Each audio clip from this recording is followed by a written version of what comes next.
be a good one to say the least. Now, the object of Dragon Warrior for our racers to find and defeat the evil Dragon Lord, and to get to him, they'll be searching caves and towns for the Stones of Sunlight, the Silver Harp, and the Erdrick's Token. The harp will be exchanged for the Staff of Rain, and those will all be exchanged for the Rainbow Drop, which will allow them to enter Charlotte Castle, home of the Dragon Lord. They're also going to be fighting enemies one at a time to get experience and levels to go stronger, as well as gold to purchase weapons, armor, and items in their quest.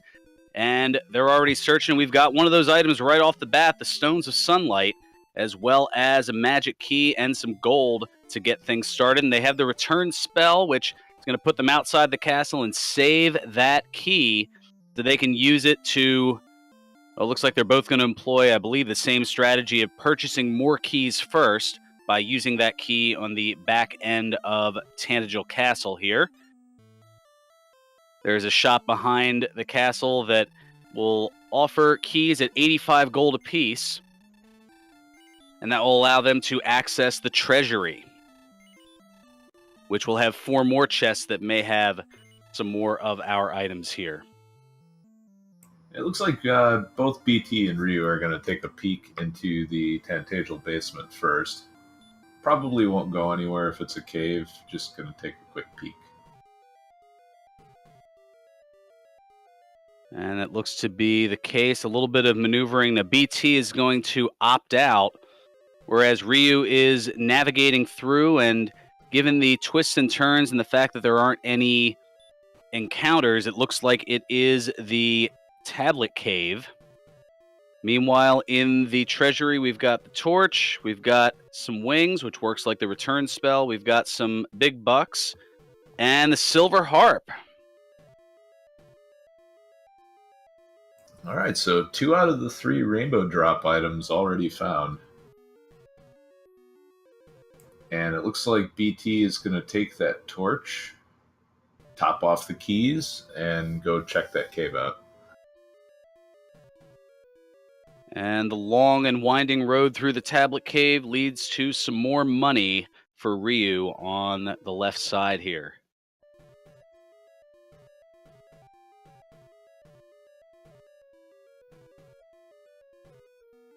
Now, the issue with Dragon Warrior Randomizer, well, there's a lot randomized in it. The map, the treasure chest and search spot contents, the town and cave locations, the weapon and armor shop contents, the order of the spells learned, as you saw that they have Return and Repel already. They are guaranteed to learn all 10 spells by level 16.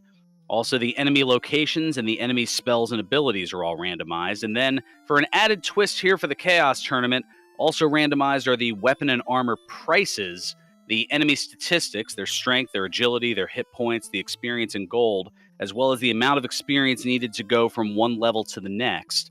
Plus, there are also a few surprises when they reach the Dragon Lord that are randomized for this version.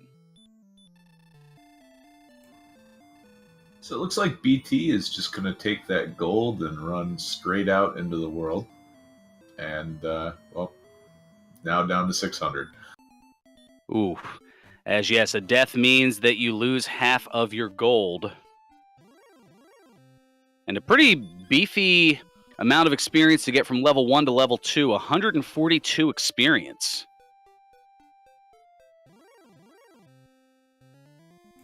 That is on the high side, but it remains to be seen which one of these enemies turns out to be beatable and how much experience they give. Yes, there is an enemy that has been quickly referred to as the Wet Noodle, as one monster in the beginning 3 zones of the game, the zone around Tantagel Castle and the zones directly north, south, east, and west of it. One of those enemies is guaranteed to have 5 hit points or less, and it will also not attack very hard, so the less HP that is lost when a monster attacks, the more likely that it's the low HP monster. But that's a 1 in 15 chance, and that makes it interesting as far as the exploration. Yeah, so right now, BT is clearly does not care about losing money at all. Doesn't look like he's going to be able to do much against this poltergeist either.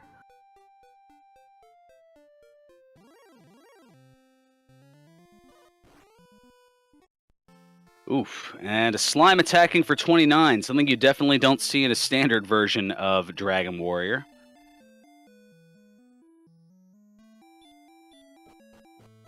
Yeah, the fun police for Chaos Seeds come in all shapes and sizes this time, and it's always funny when those cute cuddly slimes turn out to be it. Well, it could perhaps be the Warlock here. Oh, never mind. As he attacks Ryu for 10, and BT has opted to reset and essentially start from scratch. Which the drawback to that is having to go back through and regain all the items and basically negate the better part of the last 5.5 minutes. Knowing that the basement has just gold in it. So that'll save a little bit of time.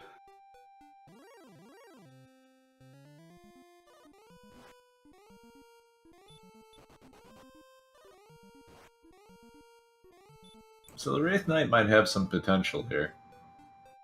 Unfortunately, Well, it depends on how many hit points they have, but they're both making a beeline for the cave. And it looks like Swamp Cave south, and they're going to just... Ryu's going to keep on moving, and he finds a town. Oh, that's a good move by Ryu. I was debating... Oh. Ouch. Before he can get to the town, the Demon Knight just swats him down. I was debating whether or not it would be a good idea to just try to make a run through the cave and see if that swamp cave connects to Garenhep. But finding a town, definitely the superior option. BT's going to give the cave a look, and finding a metal slime, being very metal slime-ish here. Attacking for 1 and letting you attack for 1, but I don't think it has the usual 3 or 4 hit points that it does in the standard game. Meanwhile, the green dragon's proving to be pesky with the spell of sleep.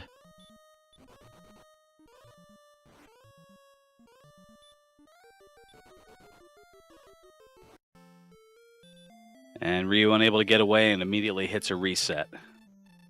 So BT has 4 damage on the metal slime, and he's about to find out whether this is... That doesn't look like it's the wet noodle. Well, once you get into caves, all bets are off. And an excellent move that takes for 5, but still not enough to take out the metal slime. I mean, it is possible that it could be, but there's no guarantee that the metal slime is one of those enemies in the first 3 zones. Certainly think it's worth a try, getting hit for 1, hoping that it's just happened to be copied into the cave zone as well, but this doesn't look like it's going to work out for BT. No, because he's already given more than enough, and this is going to be the last attack, and that is going to send BT back. But when you get into those, those slap fights, for lack of a better term, you think, well, maybe it is the one here, so we'll see.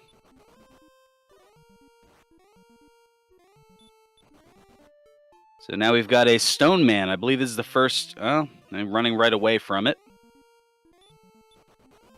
Oh, and a skeleton with Dragon Lord Breath. Doing anywhere between 64 and 72 hit points of damage.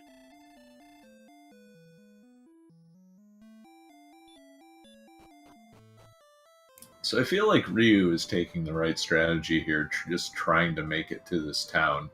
It's going to make fighting any of the enemies in the starting area a lot easier. The Wraith Knight very well could be the low-strength monster, but dealing 2 at a time while you're missing is likely to result in your death. Well, I believe that whatever that easy-to-kill monster is, I think it only does 1 hit point of damage at a time. We've seen that a Star Wyvern isn't it, and definitely the Stone Man isn't either.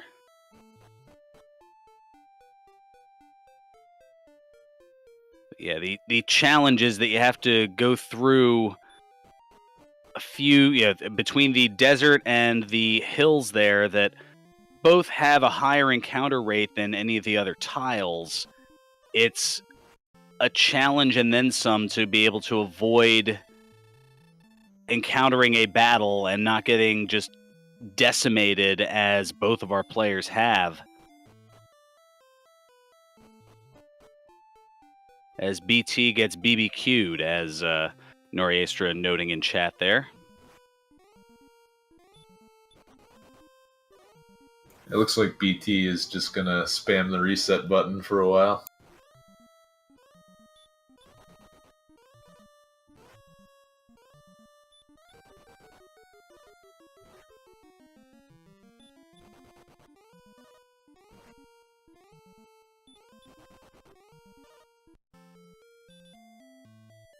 And Ryu is pretty well stuck.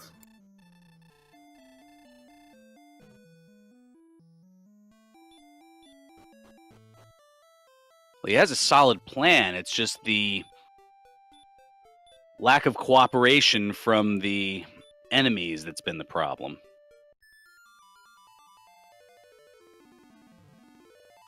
And JJ Schmidt noting in chat that the breath was so hot that it fried the game. Oh, but over here, another town to the southwest, and the signal went out.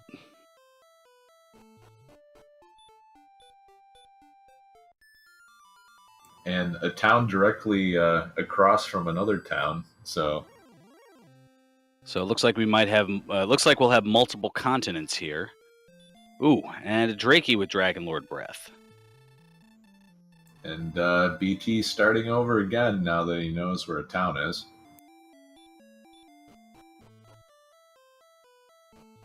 Maybe he figures this one is going to be easier to access than the one that Ryu is attempting to get to. I don't know if he's seen the one Ryu is trying to get to.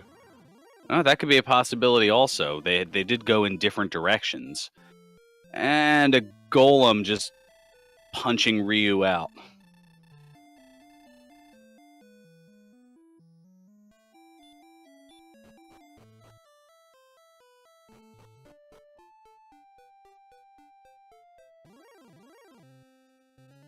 And BT keeping us in suspense with what's going on his side.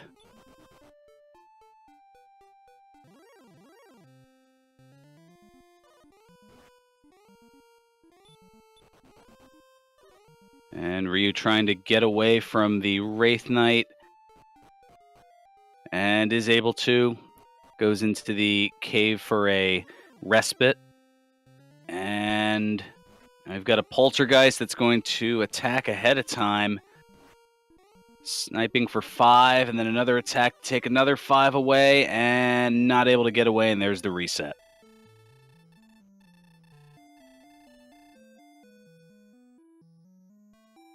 Just the encounter rate going over the hills alone is so brutal. I totally understand why Ryu is dipping in and out of that cave, just because there's no encounter doing that. But even still, he's just having terrible luck getting away from these encounters.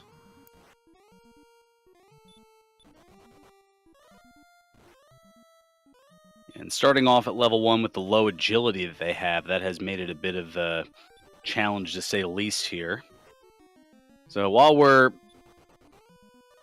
our runners are still working on getting a bit of a direction, and in BT's case, getting a bit of a signal, let's tell you a little bit about our runners and how they've gotten to the situation that they're in here. So RyuSeishin, he started on Dragon Warrior Randomizer after watching tournament races from this past fall, but he also has played Zelda 1 Randomizer, Super Metroid Randomizer, as well as A Link to the Past Randomizer. And he tends to stream Dragon Warrior Randomizer mostly, but will stream other games, including Civilization 5 or Rocket League with friends. He defeated Z-Man in his opening match with the second fastest tourney time in the first round, at least, of 1 hour, 2 minutes, and 43 seconds, and lost a tough, close match to Angry Larry, forfeiting after a couple of unsuccessful Sherlock dives in a little over an hour and a half in. BT, meanwhile, plays very few but very awesome RPGs. Dragon Warrior is his first and most favorite, followed by the 7th Saga. Is secretly working on another project, but is waiting for another runner to lose interest completely, keeping the name withheld for his own, I guess, protection, I suppose. He loves The Legend of Zelda and wants to bronze or better in every game that he speedruns. Prior to this tournament, BT competed in 7 DWR tournament matches, going 3-4 overall and finishing in a tie for 9th place in 2016 and a tie for 13th place this past autumn. He fell to McGrew in the first round with an impressive time of 1 hour, 9 minutes, and 15 seconds, and rebounded with a victory in the Drakey round against Jake Coper with a time of 1 hour, 29 minutes, and 2 seconds.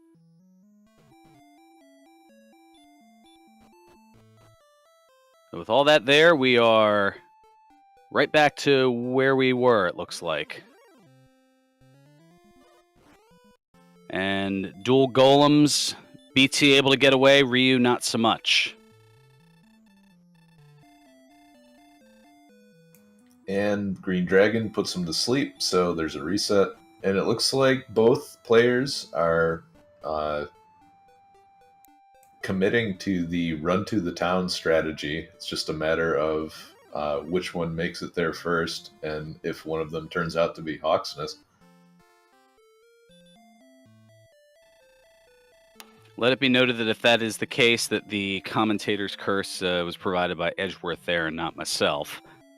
Although there are 2 towns that are within reachability, and BT has seen one of them and Ryu has seen the other, so there's a chance that one of those 2 will not be Hawksness, as they can't both be. If they are, then somebody needs to talk to McGrew because it really got randomized then. All right, BT heading over along the coast, dealing with a couple of swamp tiles, and or is a Drakey who breathes Dragon Lord breath, or I'm sorry, the baby breath, only roughly 20 HP, give or take, and oh man, just one step before the town.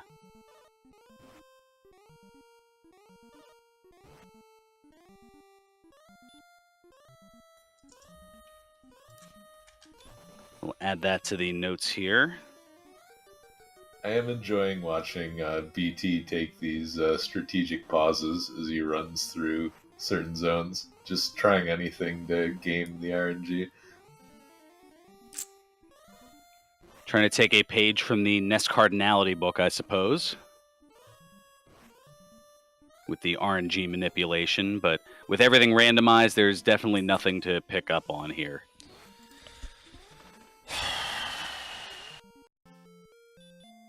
And the Green Dragon sleeping, and I don't know about necessarily making Ryu slept and wrecked, but more of just a, I don't know, sleep and poke, I guess, with the numerous attacks to finish him off.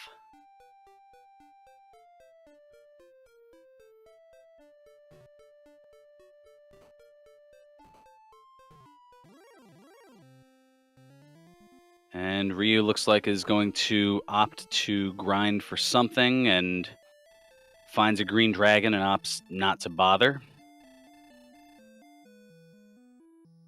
And BT, with a couple of restarts, may have thought he was behind, but there was an ask for a reroll in IRC chat, and it was declined by the other competitor. So they're going to continue on with this.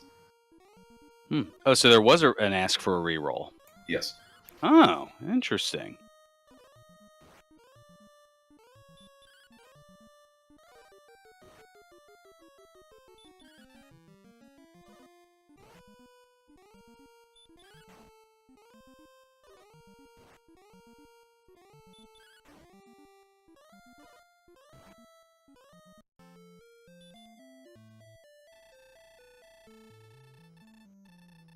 So that could affect BT's play or Ryu's play, depending on who had asked for the reroll. As Well, by your suggestion that BT thinking that he's behind, I guess he was the one who may have asked for it. But So it was Ryu that asked for the reroll.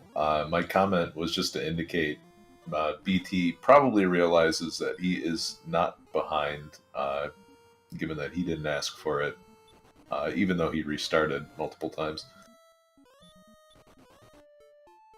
Well, I thought the Wolf Lord might have been it, but attacking one at a time, and Ryu gets... Oh, there it is. All that effort, and he gets to Hawksness. All my fault. It's all Edgeworth's fault.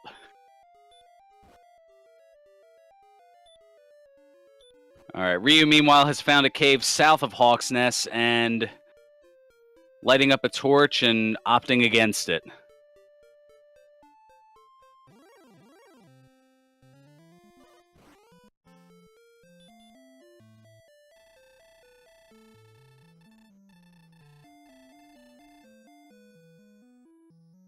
So Ryu committing pretty hard to that strategy. I wonder if he'll just continue to look around for a town.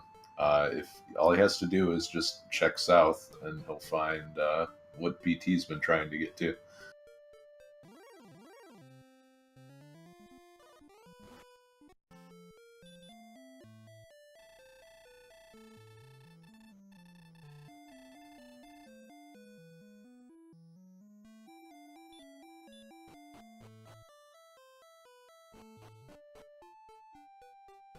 And another reset on BT's side.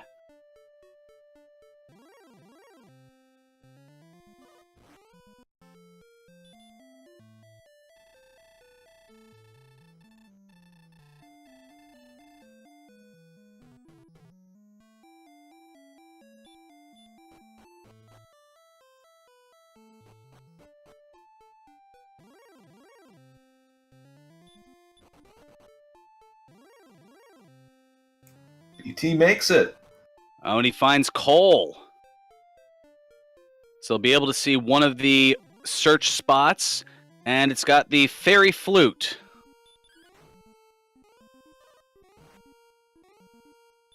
Well, we've seen golems running around, so that might actually pay off somewhat. And a broadsword and half plate. Broadsword, very nice purchase. Very inexpensive, only 34 gold and a 3 gold half plate. Oh, and Ryu took out a Wolf Lord for 103 experience, but not enough to get to the first level.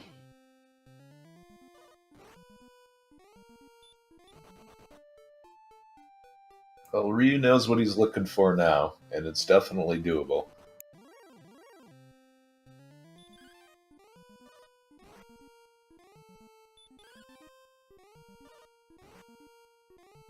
I don't know if he's going to be able to outpunch it at this point, with only 2 hit points left. So is he willing to take the experience hit and just lose half his gold? I think at this point, knowing where the enemy is, he's just going to try to make it up a level now. BT has no idea still what the correct enemy is to fight.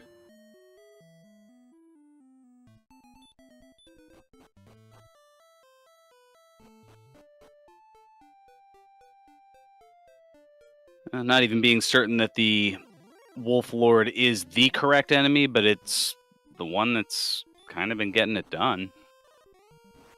Yeah, that's fair. There could be another monster in the zone that would be better to fight, but that's this is the one thus far that the runners have been able to defeat, so Ryu is committing to finding another one.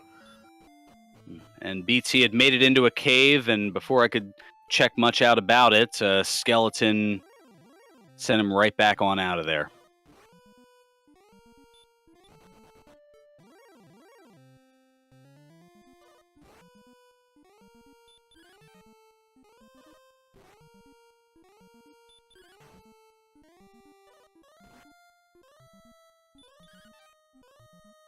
Oh, Ryu finds another Wolf Lord.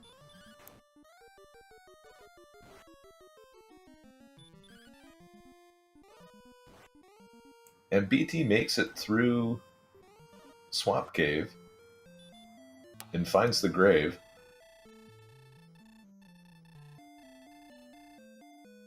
And finds a magician with sleep, and wow, does he pack a punch. Yeah, that's 26 through half plate, so not trivial.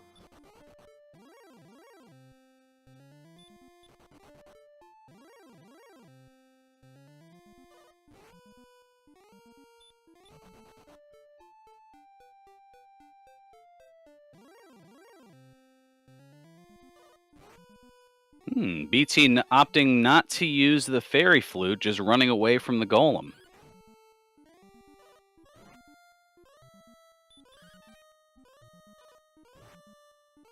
Probably thinks it's likely that he won't be able to kill the golem with the small HP pool that he has, even if he does put it to sleep. But it's a guaranteed run if you put him to sleep, so I definitely would have taken at least that line of play.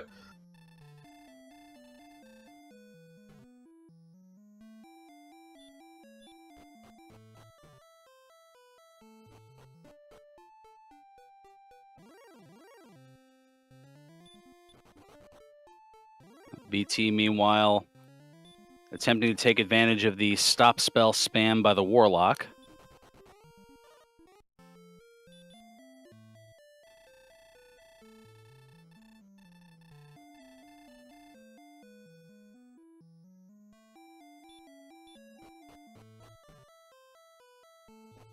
Oof. But once that finished,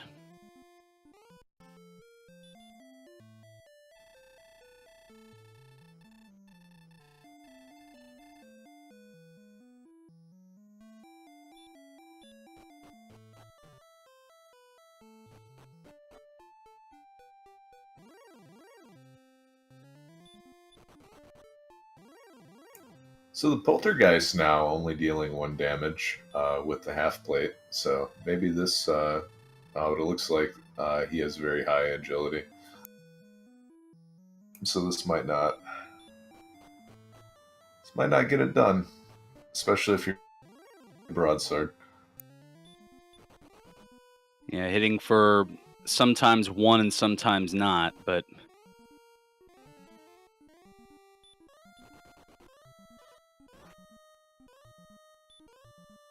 Warlock getting the stop spell on Ryu, and oof, not even bothering, just immediate reset.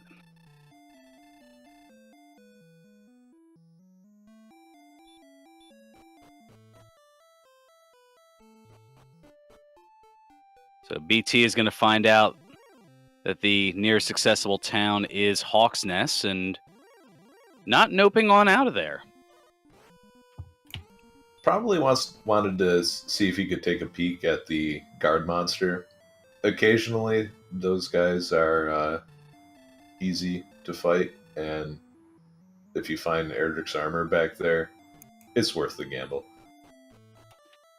And even on a rare occasion, we've seen the guardian enemy confront and then run away.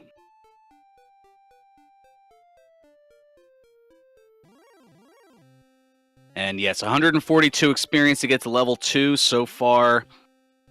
Ryu has taken out a Wolf Lord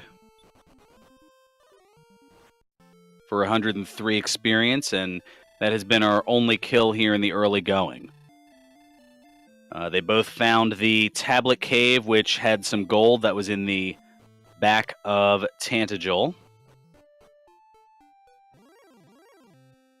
And they've also found the Swamp Cave South, which led on the other end to Garen's grave, or at least a cave right on the overworld that was adjacent that had Garen's grave in it. And they've also found the Mountain Cave, at least I believe Ryu has.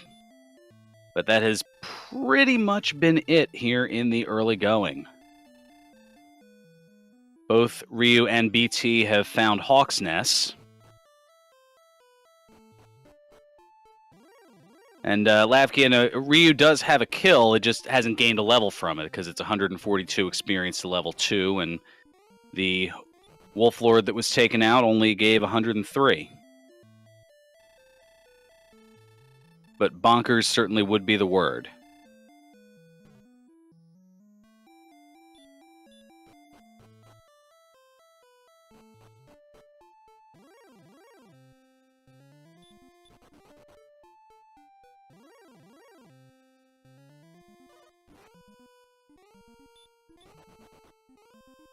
Well, BT's going to take out the harp and see what he can find. That is a new enemy. And just as deadly.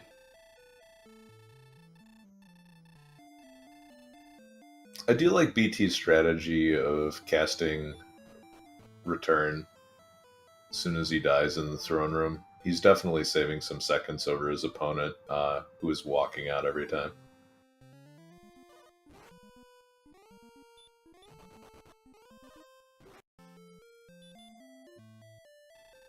Oh, we're gonna try some fairy flute strats, and he's got really high agility too.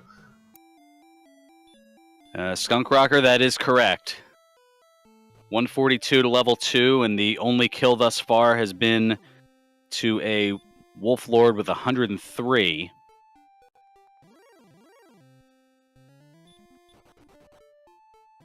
And another new enemy here for BT, the Droll Magi. Ooh, that attacks for 19.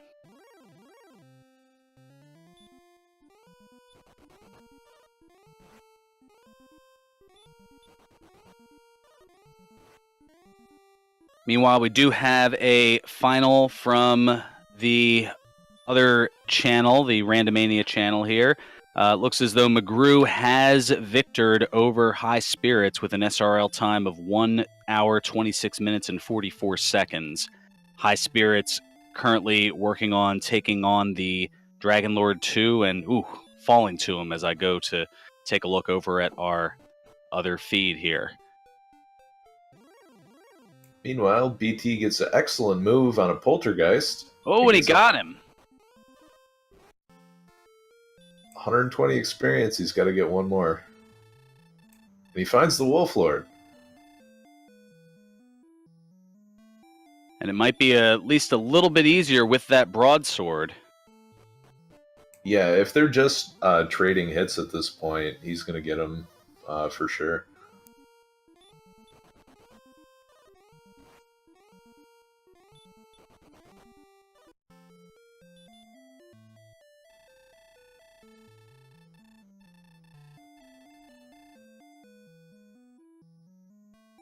Yeah, BT going to the southwest of Tanagal and finding the town of Cole, where he was able to purchase a broadsword for 34 gold, as well as a half-plate armor for 3 gold, and finding the fairy flute in its vanilla spot just, 4 steps south of the Badzin Cole.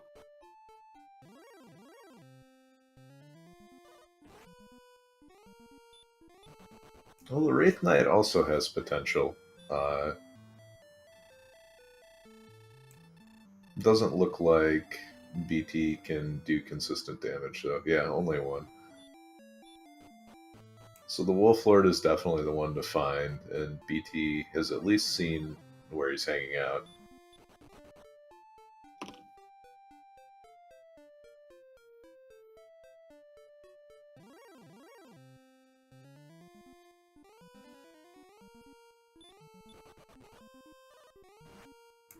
Question in chat, was the noodle enemy that stingy with the XP? No, the initial requirements were very high for the next level, 142 to level 2.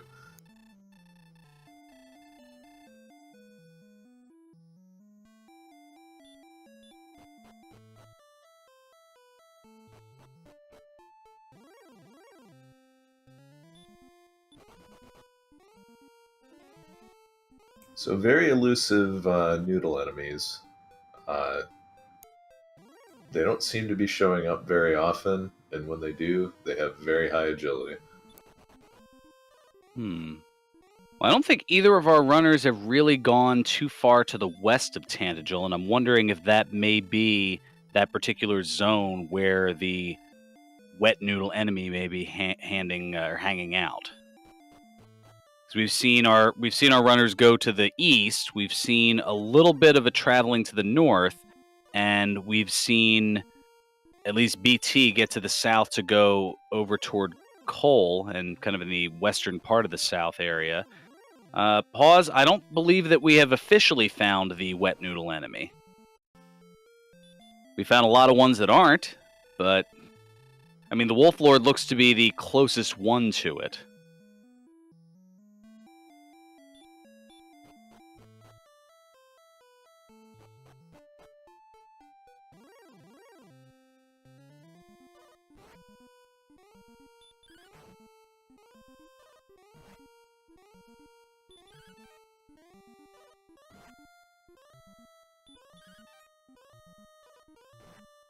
Well, I was under the presumption that the wet noodle enemy would only be able to attack for 1, and I've seen it hitting for 2. Yeah, I think the wet noodle enemy is just the enemy with the lowest strength in the zone, which quite often makes it a 1 damage enemy. All right, we'll have to get with McGrew to find out for certain, but there is our first level at just under 36 minutes in.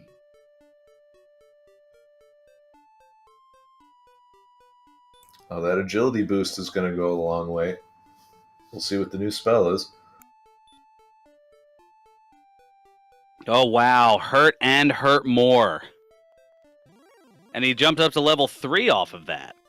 Yeah, so it's off to the races now. Ryu is going to have a lot easier time dealing with these enemies. And just like that, taking out a Wraith Knight.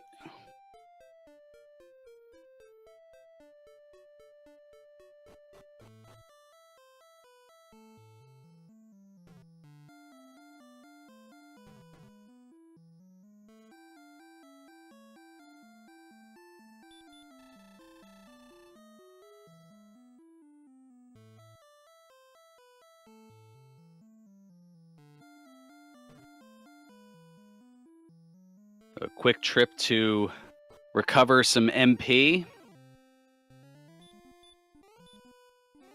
And trying to see if we can get some hurt more on a werewolf.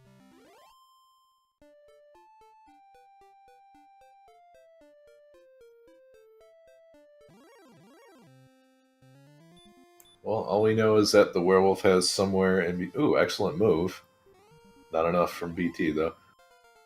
The werewolf has somewhere in between about 25 to 58 health. Ooh, 19 speed. No hit points, though. As he gets to level 5 off of that.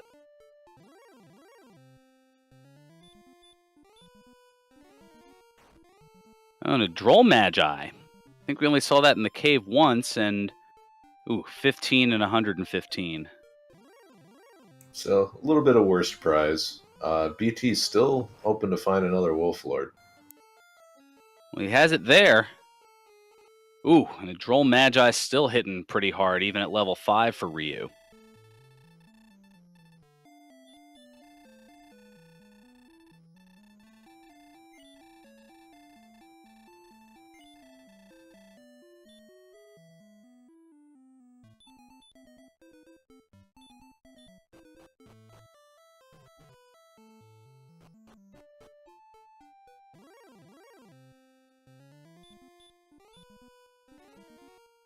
There it is, level 3 for BT. And his complimentary hurt more. So now we've got a game. Yeah, it took a little longer than preferred to get there, but now things are going to get moving.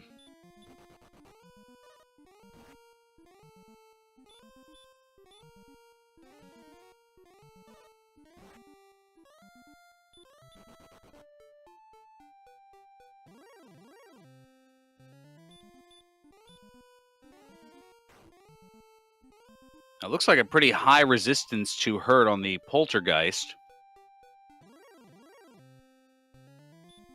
Yeah, so looks like BT is going to go down swinging here, but that'll refill his MP, and he'll have a lot easier time leveling up from here.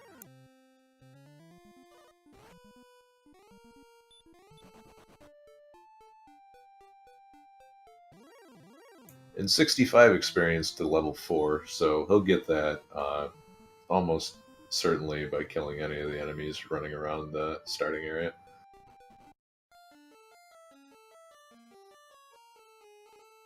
And Ryu just opting to take the Swamp Death.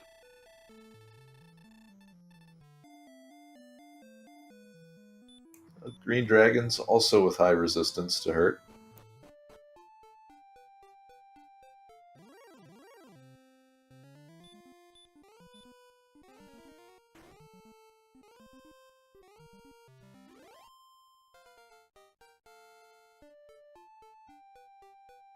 And Ryu's going to go to level 6 here.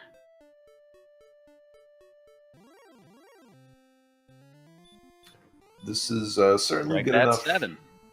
And this is good enough for 4, maybe 5 for BT. So now it's all a question of how long do the runners decide that they want to grind in the starting area before moving on.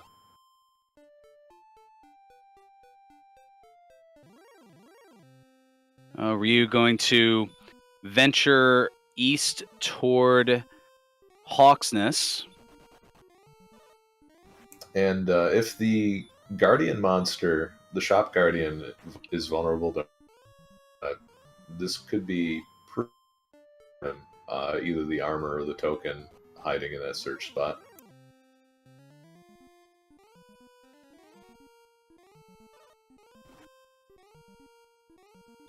Well, if it's the token, then we know for certain that the overworld spot is going to be Erdrick's armor, the best armor in the game. If it's Erdrick's armor that's in there, then the token could be in a chest, or it could be in that overworld spot.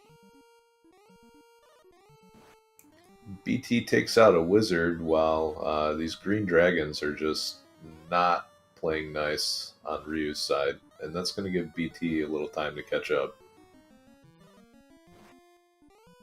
Although not with the skeletons. They are not very fruitful in any sense, and they also pack a punch. Is Ryu going to fall to the green dragon in Hawksness?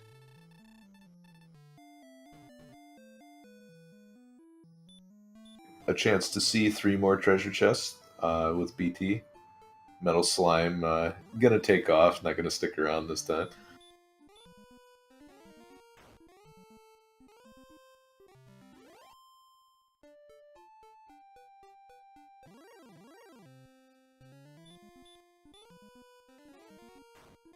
BT using the Fairy Flute first, and Ryu just opting to hurt more it.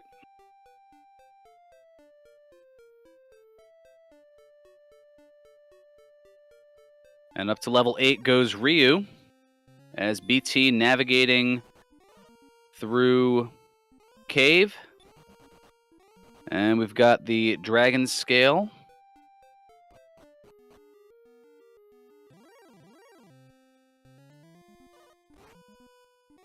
Hurt more not having any effect that time. Oh, wow. I want to Golem with hurt. BT able to run away. And we've got an herb. And a magic key. So, the top 3 chests, not very profitable in the grave. Ryu is making a lot better progress this time to the guard spot.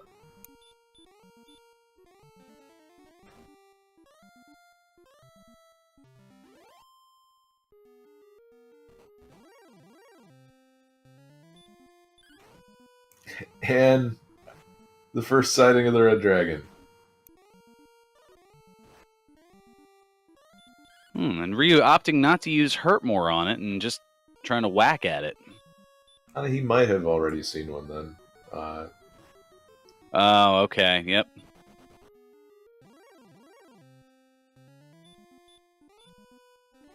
Oh, that wasn't the Guardian. The Scorpion's the Guardian. Okay. Oh, the Scorpion is big.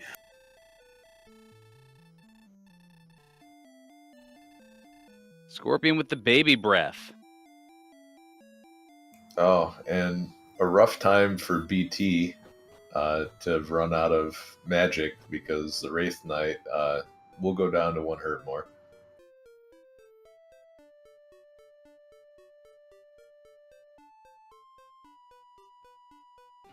Now, I don't know if Ryu did this out of just habit from the last few minutes, but it looks like Ryu had reset and went back down to level 5, perhaps not saving as he was all the way up to level 8 at one point. Yeah, I think that might have been just an instinctual reset, and he's going to lose a lot of time from that. But he is going to find Cole. And the as far as the key, he's also going to find the fairy flute is Ryu. The magic key was actually utilized in the very beginning as they had the spell of return, so they were able to save the key. And because there was also gold in the throne room, they were able to go behind Tantagel and both buy keys. And BT has found the jerk inside Garenham.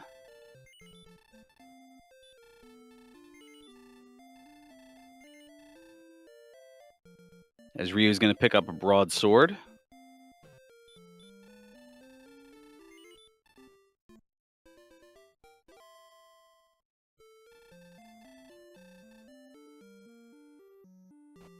Judging from his inventory after leaving Garenham, I'm guessing a lot of the chests were gold. Yeah, true. We weren't able to see what they were.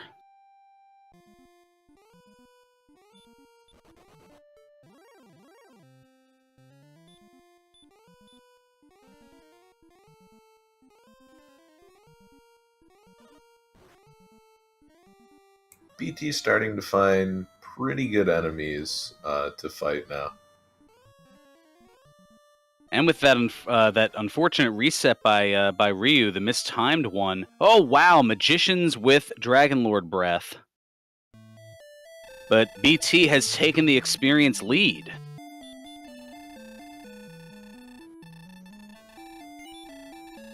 Another 16 magic points at level 6, and oh, just a step short.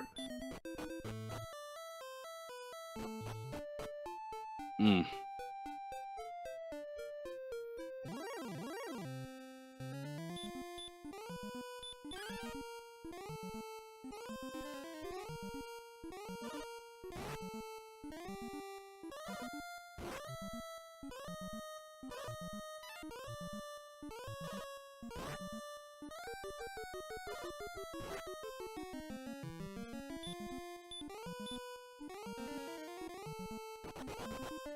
Not quite sure what he's hunting for. Maybe he's looking for just enough money to pick up that shield. I think it was in the neighborhood of $800.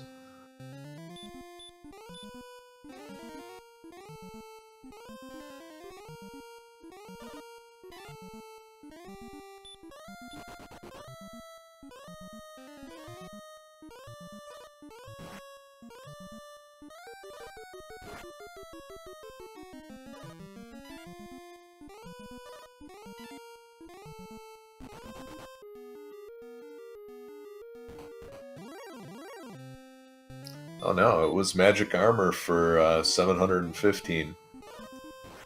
And that's an even nicer upgrade.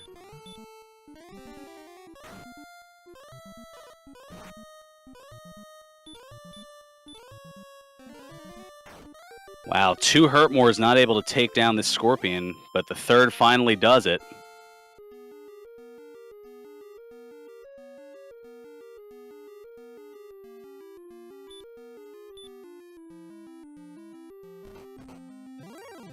Oh no!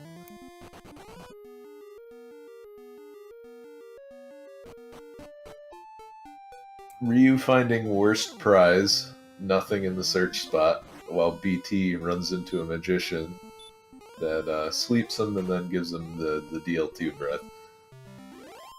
Wow, so that means that Erdrick's armor is going to be the overworld spot and Erdrick's token is in a chest somewhere.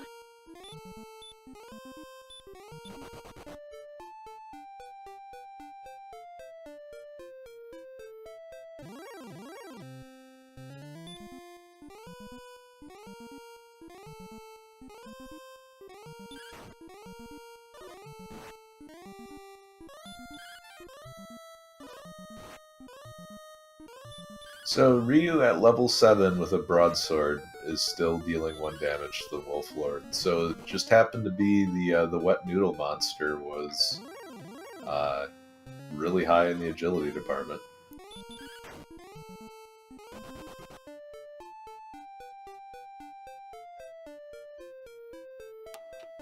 But now Ryu able to get some exploration in and heading to the southwest here to find the Staff of Rain Cave.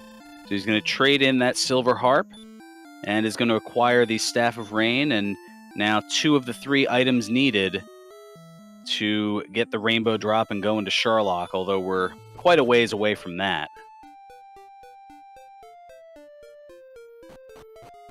And there's another cave that's right there. And with Radiant at level 7, we're going to find out that it is the Mountain Cave. Skeleton's only 8 HP, but 6 experience and 7 gold.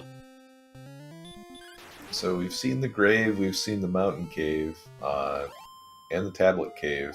So all we're missing is Vanilla Stones of Sunlight Cave and Ramaldar, I believe, as far as the treasure chests we haven't seen yet.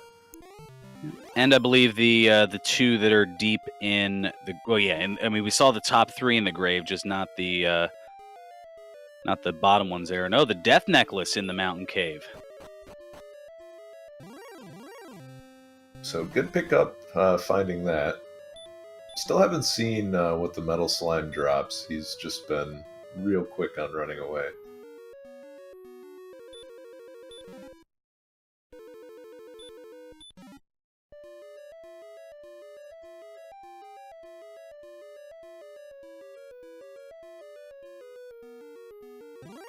So the other 3 chests not proving very fruitful for Ryu here is a couple of herbs and fairy water. Although that herb could be useful given that they haven't acquired any heal spells as of yet.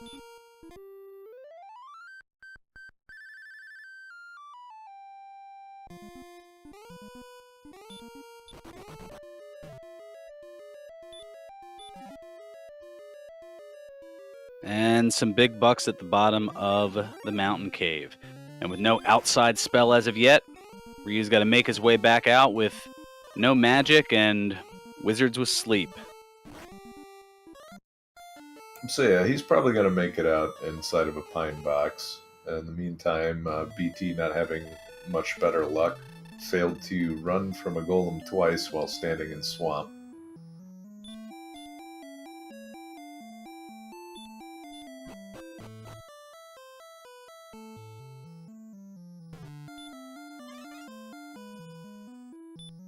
So Ryu's gonna go into the treasury here, and okay, well, that's a little bit of a torch grind there, and okay, he's gonna get the wings there. I guess he's trying to remember which chest had the gold, and there it is. So we've got a gold grind going on the left side. The reason that is happening, I was able to take these chests over and over again. Chests respawn every time you go to the overworld map, but due to the programming limits at the time the game was made, the game only tracks up to 8 chests as opened. Every chest opened beyond the 8th chest can be taken over and over again. And in this case, from being down in the mountain cave and opening the 5 chests there, and then death warping back to Tanagel Castle and having the 3 chests that are in the throne room marked as open so that we don't keep taking the starting chests over and over again. Then once he had gotten to the 9th chest in the treasury there, it wouldn't be able to disappear, so he can take at least 500 gold over and over and over again. So now with that and quickly acquiring just under 14,000 gold, as McGrew in chat noting not enough swamp,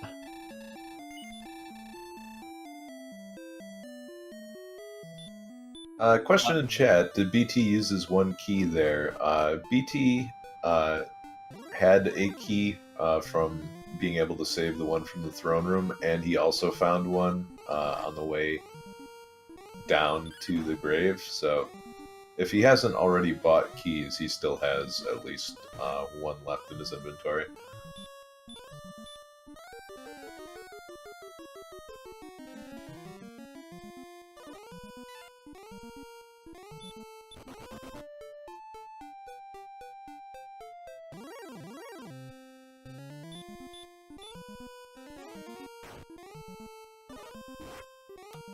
Well, chat looking for a recap of this, and certainly, I mean, getting all of the deaths aside here, the Stones of Sunlight, they were found in the throne room, and the Silver Harp was in the Tangible Treasury. Ryu has traded the Silver Harp in for the Staff of Rain. BT has not as of yet. So far, we have found 3 of the 5 treasure chests in Garen's grave, and Ryu has found the 5 chests in the mountain cave, including the Death Necklace.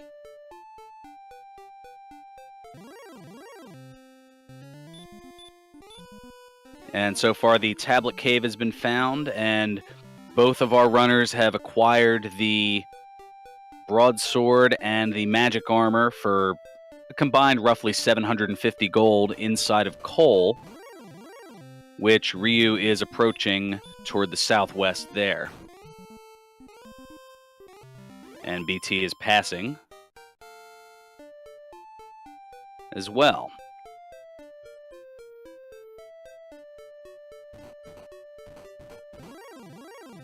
And Ryu going up to level 8, or back up to level 8, I should say.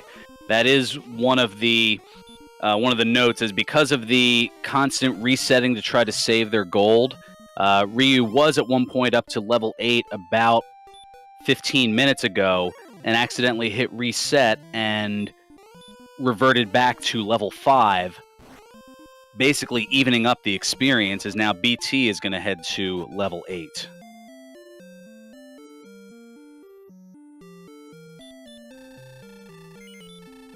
And to answer your question, Game Boy, there are a few monsters that are scoring more than 100 HP, but not many. The most fruitful so far has been the Wizard, who packs a punch and also has the sleep spell, but it gives 172 experience.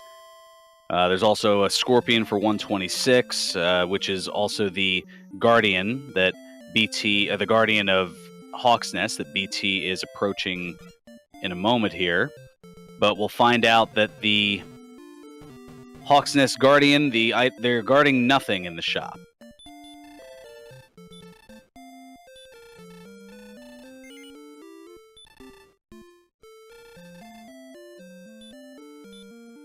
Okay, and Scorpions have Baby Breath, and BT going to take out that Scorpion that took not 1, not 2, but 3 hurt mores, rather. In the meantime, Ryu has stopped by the item shop.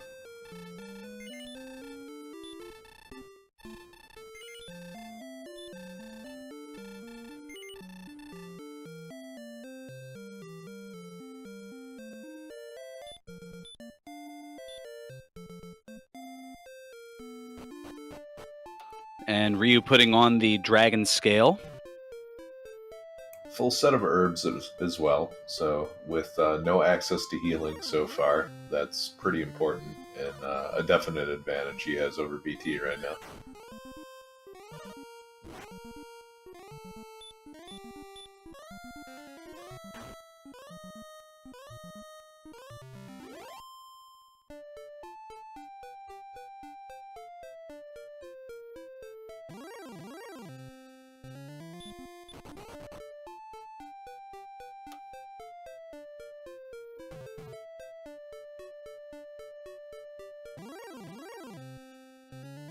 BT with a slight experience advantage, about 250, but the advantage for Ryu, the trading in already of the Silver Harp for the Staff of Rain, but otherwise it's pretty even across the board. As Ryu with a lengthy trudging through the swamp, perhaps to satiate McGrew. And BT has traded in this heart for the Staff of Rain as well. Now we've got an Axe Knight. Oof, with Dragonlord Breath. And don't feel too bad about missing that hurt more. Only 7 experience.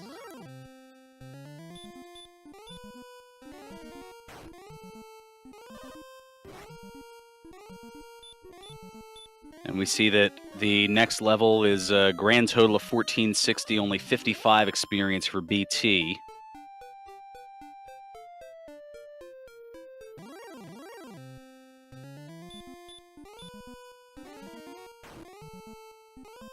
And blue dragons are pretty fruitful at 147 experience.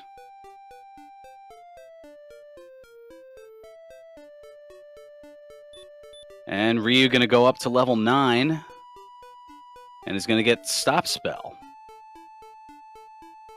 as we've crossed the hour mark here.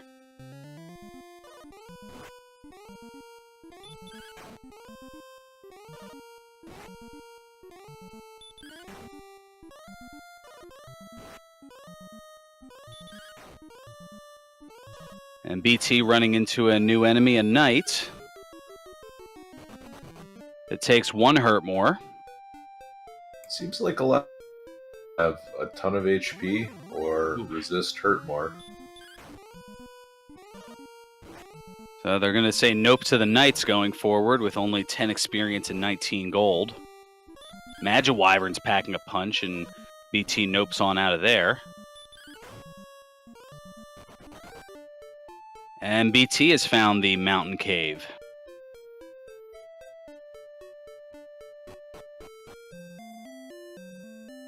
And Ryu has found Cantlin. So this is going to be a huge advantage, especially with all that gold, pretty much able to go on a shopping spree, and is going to be able to find out the coordinates, which we know is going to lead to Erdrick's armor, as BT gets up to level 9. Yeah, he's betting pretty heavily on being able to find that silver shield, and with 2 more armor shops to check, he's in pretty good shape. Oh, he's going to upgrade to the Flame Sword. I think that was for what, 18 gold? A pretty nice deal.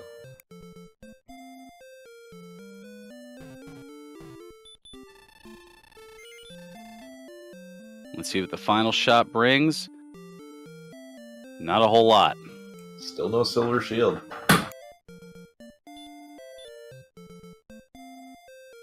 And he needs to restock on herbs if he's going to go get the coordinates.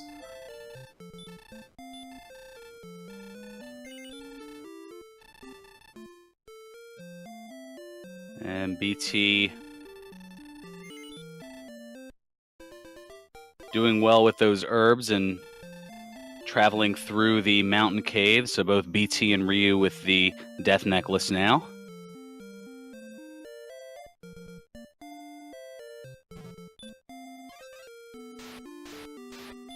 So depending on where these coordinates end up, this could be a pretty nice advantage for Ryu.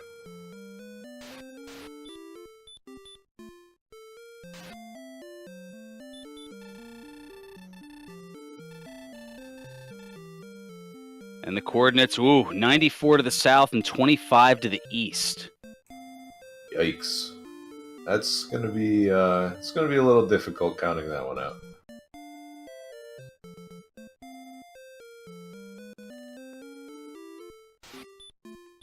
So something tells me there's a pretty good likelihood that we're gonna need ourselves a princess.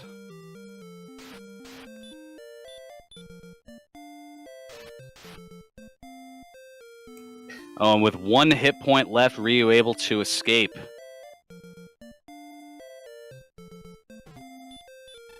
All according to plan.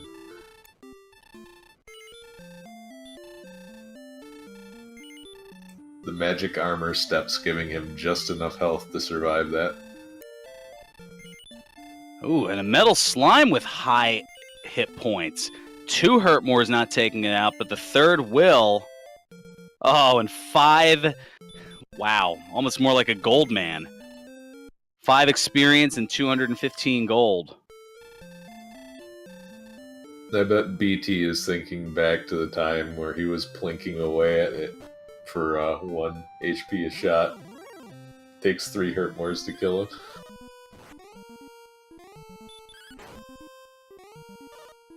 Yeah, the old if I knew then what I know now.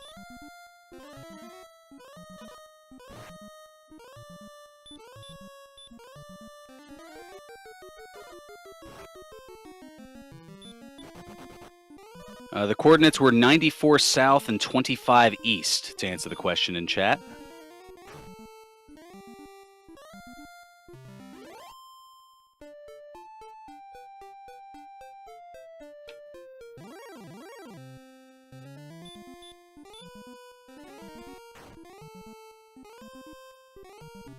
Ugh, another monster was asleep.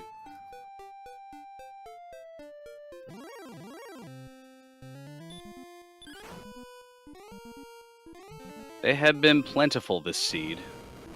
BT finds the end of the road exploring and the end of the road in living.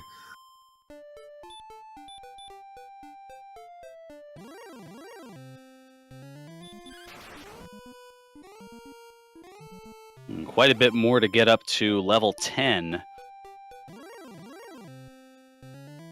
Another 400 and change, which, given the way that these enemies have been pretty stingy with experience,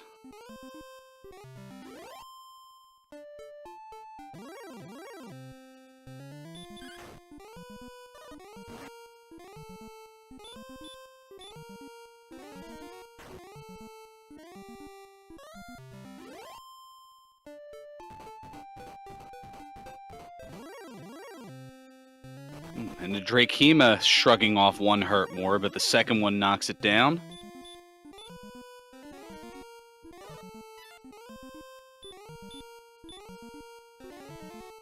For a laughable 27 experience.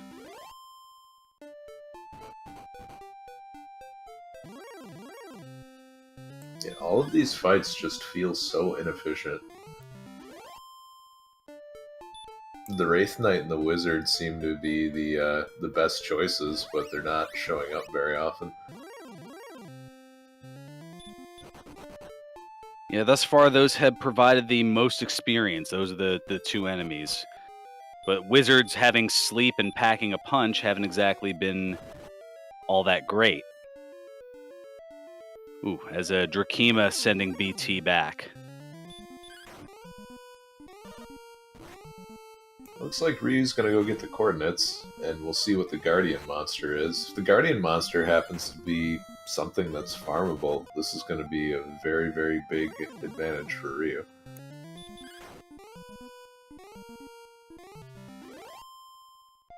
But BT has kept it close. Really, the only difference between the two at this point is Ryu has a shield and BT doesn't. And maybe a little bit of an exploration advantage, but otherwise this has been pretty dead even. And oh, the baby breath from the Drakey hitting for 22 when Ryu only had 21. And that busts him.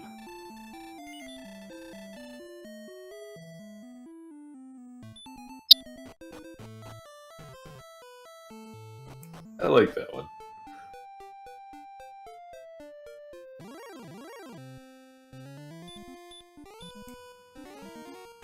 Drakey goes down to 2 hurt mores for almost no reward.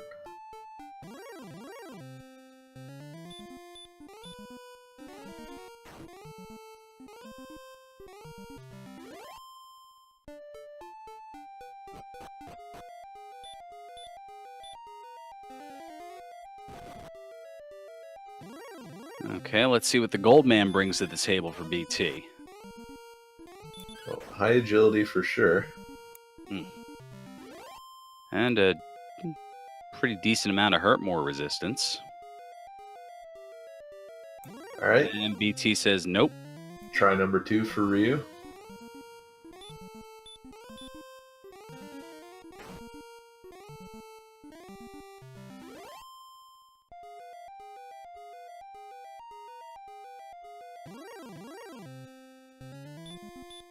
And the Drakey looks to be the Guardian enemy, so that takes the farming aspect out of it.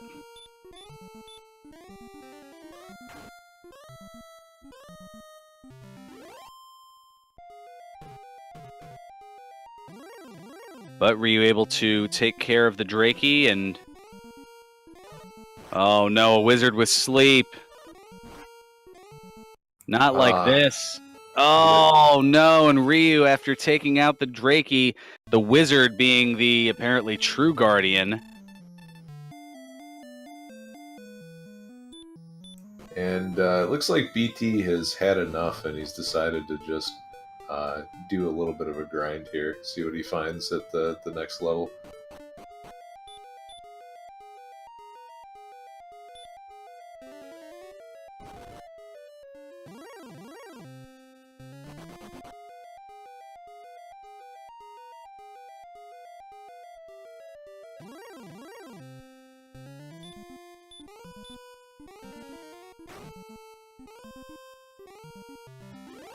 Chat noting the low experience enemies, and since I'm not sure where the line is from somewhat tolerable to low. I mean, if you want to look at anything, I don't know, what, 50 and below? Let's see. There's 1, 2, 3, 4, 5, 6, 7, 8, 9, 10, 11 enemies that we found so far that have 50 experience or less. And Ryu is going to go to level 10. Still no heal spells. Gets a spell of sleep.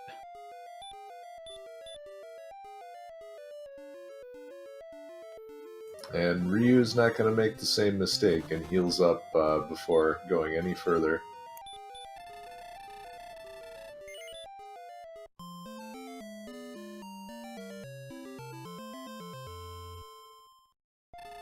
And given how things have gone, no time for but thou musts. It's a matter of getting the princess and getting on out of there. And outside in a return is going to do it, although he's just going to use these wings to clear up inventory space. BT is going to get level 10. And continue grinding. Yeah, less than a minute after Ryu has gotten it, so the experience pretty well even. And JJ, to answer your question in chat, the highest experience enemy that we've seen so far is a wizard with 172.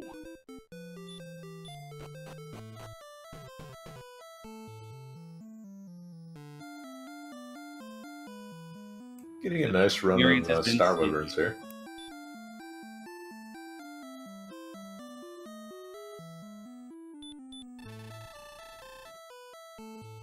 But that being said, a Star Wyvern gets BT up to level 11.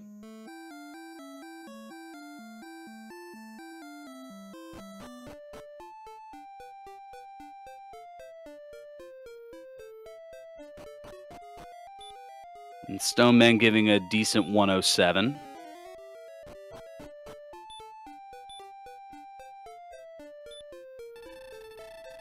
Yeah, there have been a fair amount of enemies that have given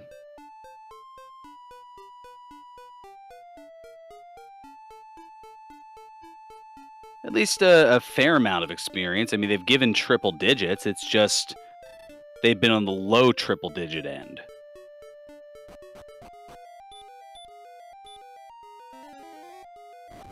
Yeah, so far 9 enemies that give at least 100 experience, but the highest of those has been 172, and more of them have been in the under 130 range. 107 for the Stone Men, 126 for the Scorpion, 120 for the Poltergeist, 103 for the Wolf Lord, 111 for the Werewolf. And we're gonna see Ryu find the grave, and he may dive to see what the chests are in the bottom. Certainly has enough magic for it, just has to survive.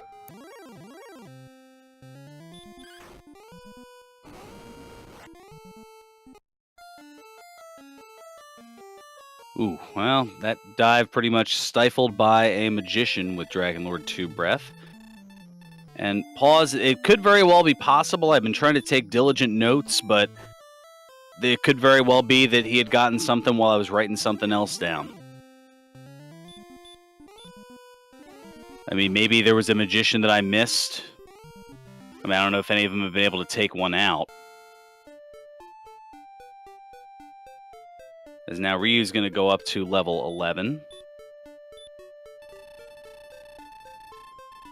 So Ryu, a little behind in experience, but has the advantage of having both the rescued the princess and knowing where the coordinates are.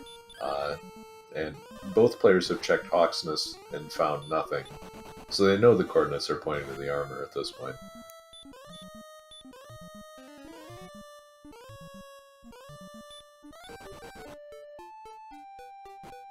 Okay, Ryu going with the sleep run strategy.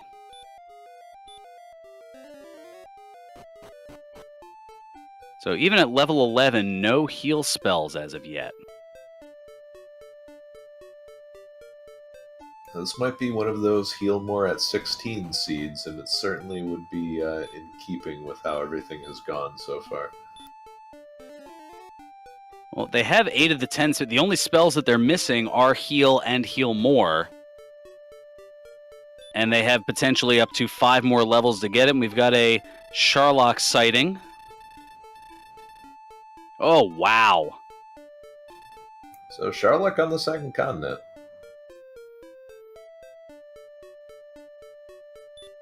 And it's going to be a little while before we hit level 12, and good to see that Sharlock doesn't have a town sitting right in front of it. I was able to catch a little bit of the earlier race between High Spirits and McGrew, and in something that had apparently not been seen before, as the Axe Knight has the Dragon Lord 2 breath,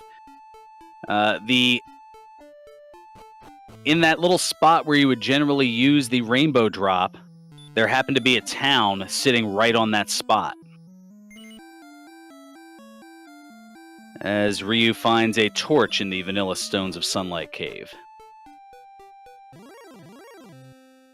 And having acquired the Erdrick's armor, so that's going to make things considerably easier for him. Erdrick's armor, the strongest armor in the game, 28 defense points. And along with that, you take no damage walking through the swamp, as well as in the barrier tiles that normally take away 15 hit points apiece.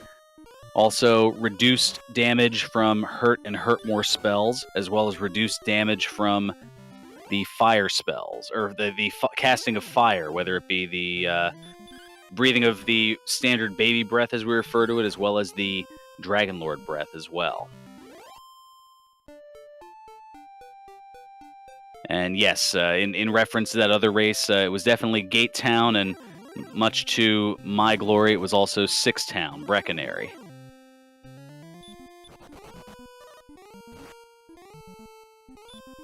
So BT has opened up a pretty substantial experience lead, committing to this grind, but Ryu definitely has the equipment and knowledge lead.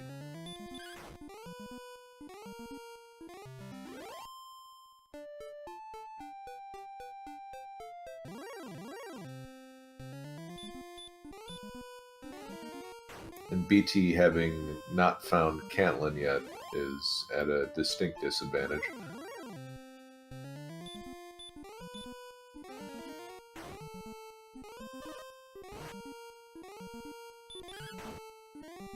Well, it looks like Ryu was able to take out a Rogue Scorpion, and that is one of the rare 200-plus experience enemies in this seed, giving 233.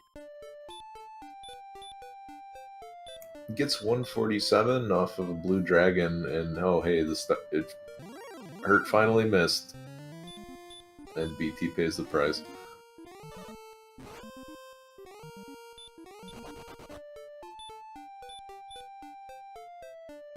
And up to NG, so far the only chests that we haven't seen are the 2 deep chests in Garen's grave, and due to some signal errors, we didn't see what was in the 3 chests in Garenham, but BT did pick them up.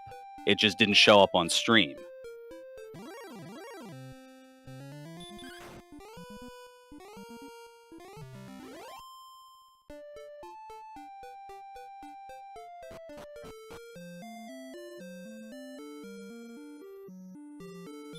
Rumalda are also unaccounted for.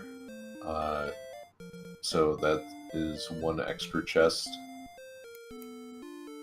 Options are getting lower and lower right now. And Ryu has found Brecconary.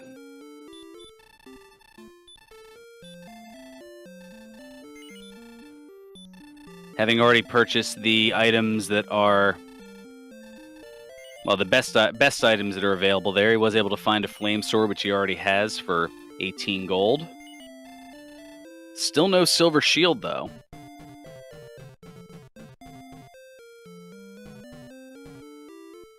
We do have level 12 for BT. And there's a spell. Is it heal or heal more? It's going to be heal more.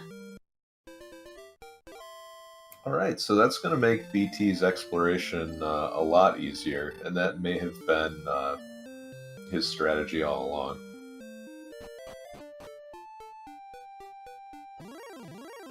So Ryu's still working on that exploration, but now has exactly 1,000 experience, well, now 971, to get to level 12 and get that heal more spell himself.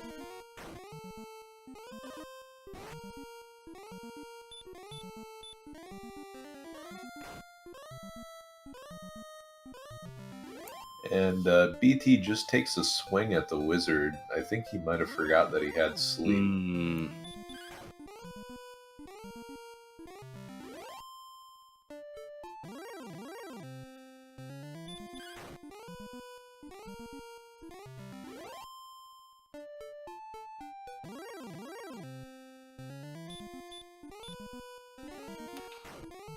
And we've got a new enemy of a Druid Lord, at least new to this scene. Okay, 116 and 48. Yeah, that's definitely one that you would get on the way by.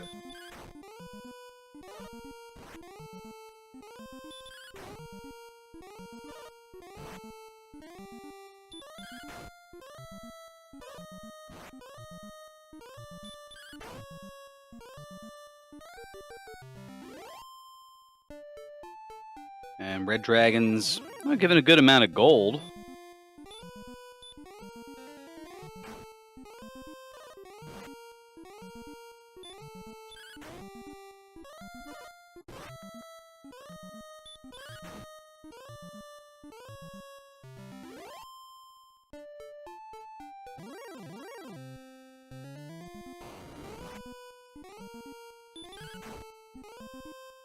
Ooh, and the skeletons with Dragon Lord breath. Ugh.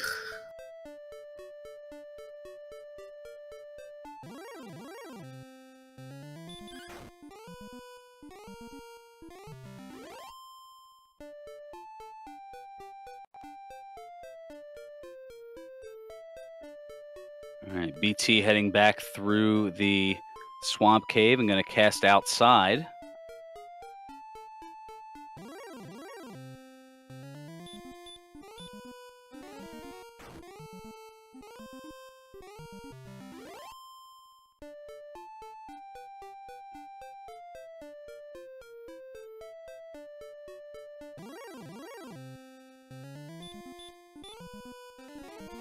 Alright, BT getting fairly lucky that Magician didn't decide to use Dragon Lord 2 Breath. Plus, it also has sleep.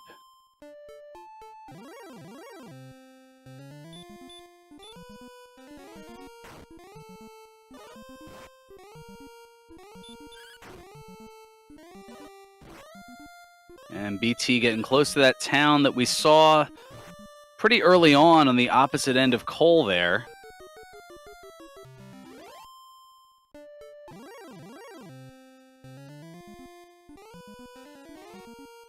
Oh no, getting put to sleep again. Oh, wow. Dual sleep Dragon Lord breath combos.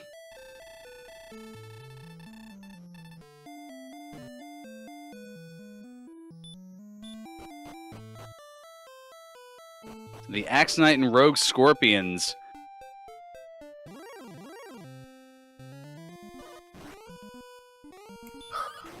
Oh God, BT gets hit for all but one of his health.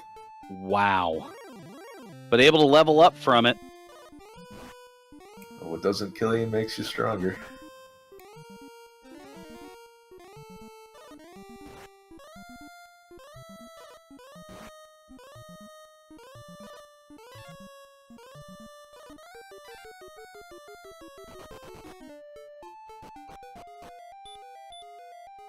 BT going with the repel spell. Oh no, and an Axe Knight with sleep. Well, it's BT's turn to get roasted. And this is where having heal more is definitely paying off, though. And Ryu has finds... found Garenham. Alright, so we'll get to see what's in those chests. Still no silver shield.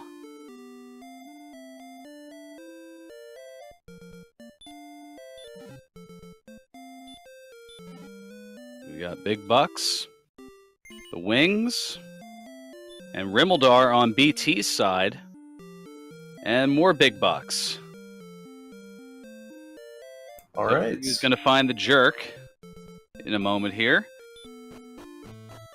Oh, and the token is in Rimmildar.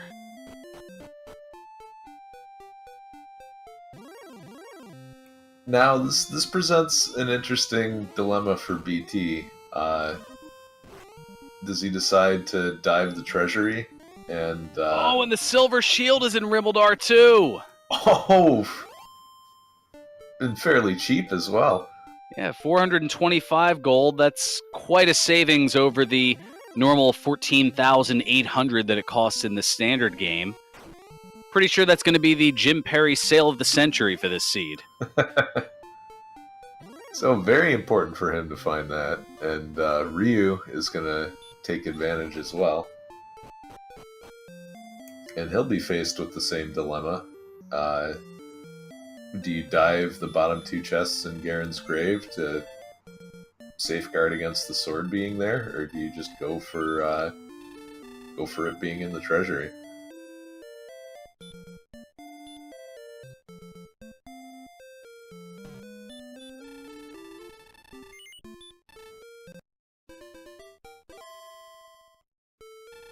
And BT trading in the Staff of Rain and Stones of Sunlight along with the possession of Erdrick's token, showing that he is worthy and is able to get the Rainbow Drop, which will be used to access Charlotte Castle. Meanwhile, Ryu picking up the Erdrick's token on his side.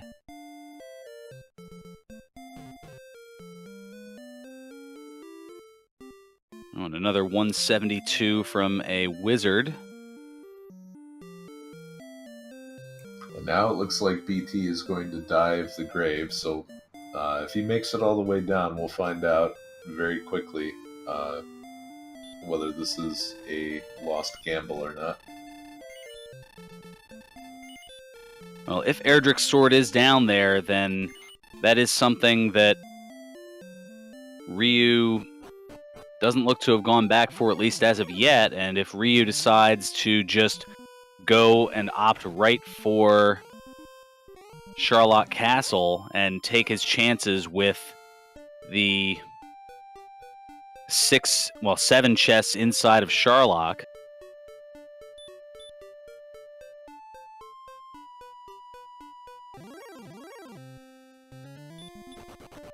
And I think with Heal More, just doing the Charlotte dive to me feels like the right choice. You may not make it all the way down, but if you do it with the intent of leveling up and getting information, I think it's worth it. Well, Ryu now at level 12 and having Heal More, so that's going to be crucial for him.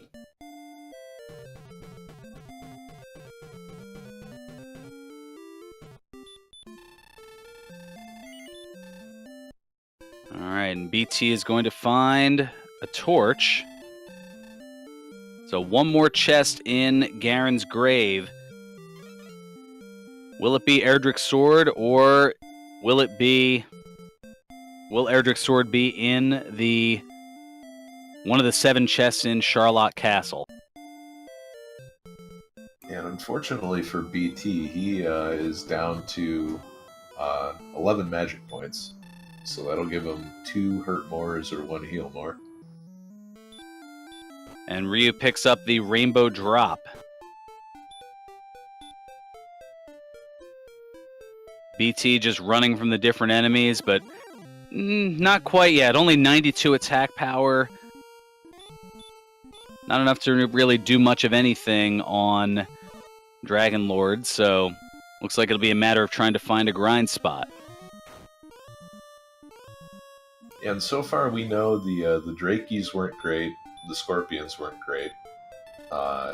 The initial zone wasn't too bad as long as you ran into Star Wyverns and Wraith Knights. Yeah, the Magi Wyverns we've seen plenty of, but I don't think any of them have been taken out by our players. Oh, and the magic key down deep in the grave. So that means by process of elimination that somewhere in Charlotte Castle is going to be Erdrick's sword. Gamble does not pay off, and Ryu is almost caught up in experience right now.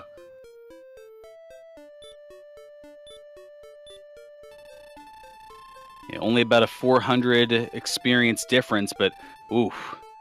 59-37 total to get to 14.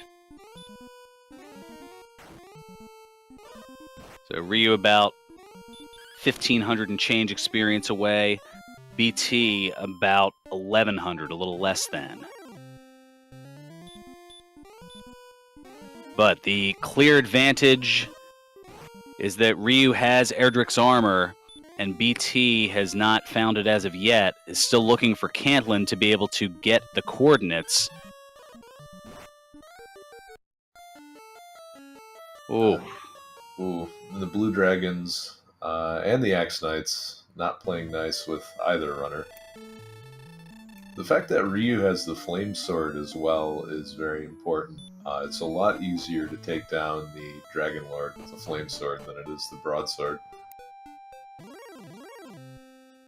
That's right. BT never checked, BT checked the. Well, I was gonna say, oh, that's right. Rimuldar didn't have the flame sword necessarily. It had the silver shield. Yeah, I think it was in the locked weapon shop in Cantlin, which BT hasn't found yet. And it was also in Breckenary.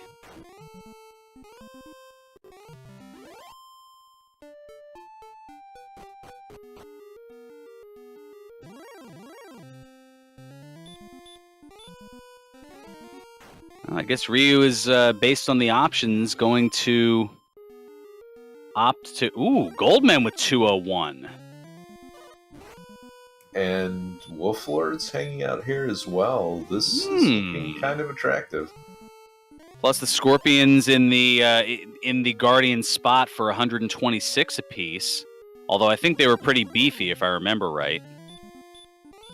Yeah, I think they took 2 or 3 hurt mores the last time I checked.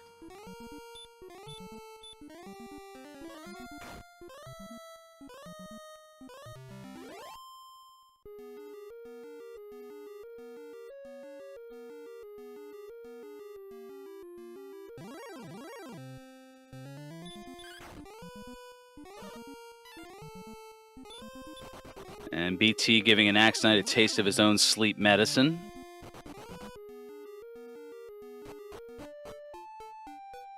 Looks like the Druid Lords have high agility, but they can get taken out fairly easy with 1 hurt more.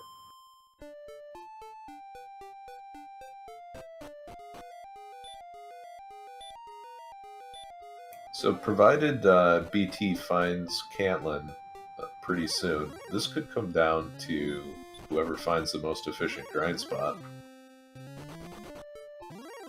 Ryu had a pretty good one, all things considered, in Hawk's Nest. Oh, and BT with an excellent move, that Kaishin no Ichigeki. That critical hit, as it's also more commonly understood as. Well, it seems like it's his turn to get the more favorable monsters. as he's now within 600 of level 14. And looks like he's retracing his steps a little bit.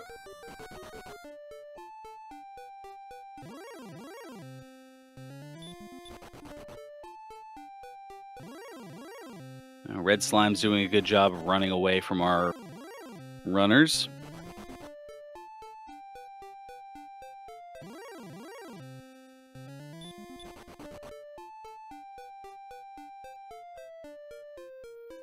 Just like that, BT has a small experience lead again.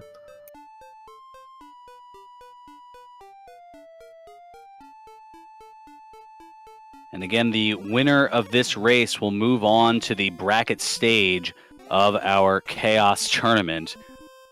The loser, unfortunately, will not. So every move here is extremely crucial, as we are past the 90-minute mark here in this race. And BT has found Breckenary, so he should be able to go to the shop and pick up the inexpensive Flame Sword.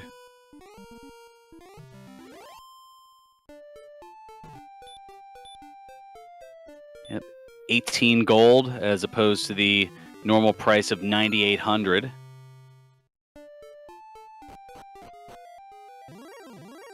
And we're going to have our first dive, courtesy of Ryu. He's going to punch at the Magiwyvern, but Magiwyvern not exactly giving the friendliest of greetings inside Sherlock. Ooh, geez. Even through Erdrick's armor and a silver shield, 37 damage is a lot. Oh, ho, ho. And only 4 experience to boot, the sheer minimum. And so top floor is not going to be a good grind spot either. Not with these guys running around. So it may be a struggle getting from...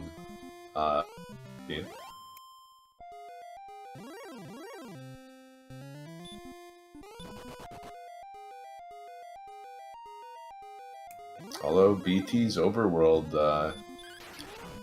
well, probably wasn't an intentional grind, but it's certainly paying off. Although hitting those rogue scorpions certainly don't hurt either.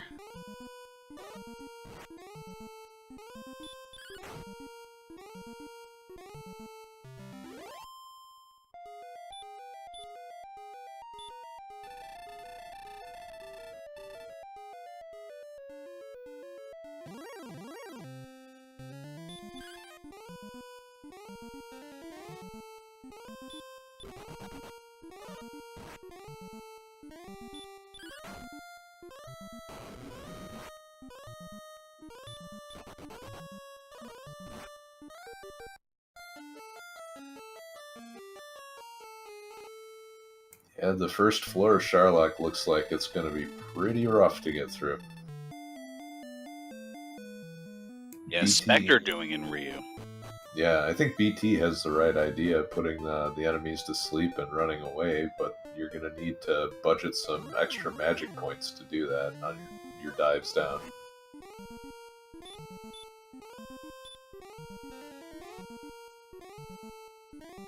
And T getting the anticlimactic heal at level 15. Level 15. Just in time.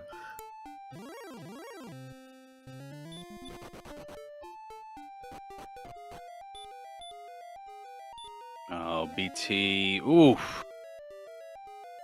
Putting him to sleep and deciding to attack, and then the Axe Knight waking up, and BT gets slept and wrecked.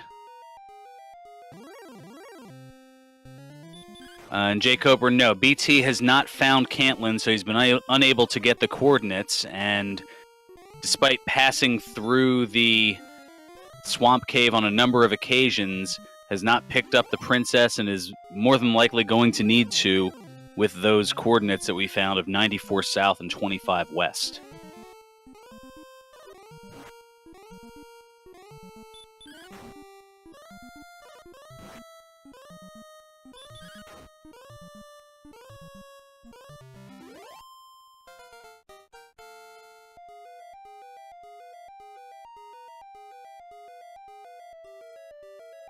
And a level up for Ryu.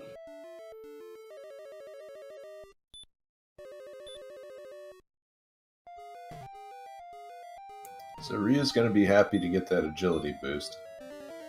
But we also know he's going to burn some unnecessary time doing this dive as well.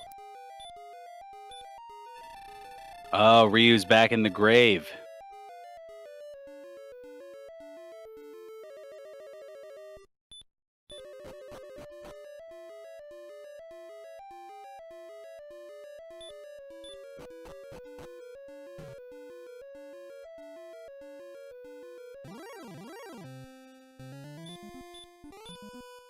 Oh no, BT takes a swing at a rogue scorpion again.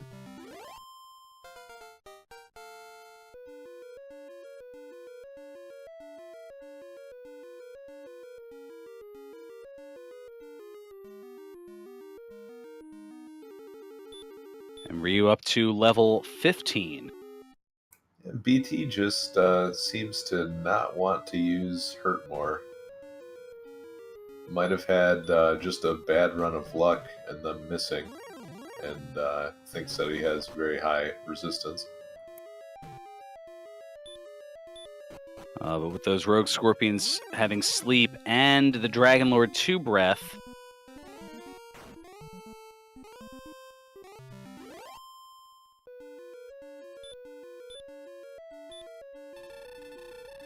Goes with Stop Spell though, and that works just fine. And it looks like another gigantic pile of experience to go from 15 to 16. About 1,600.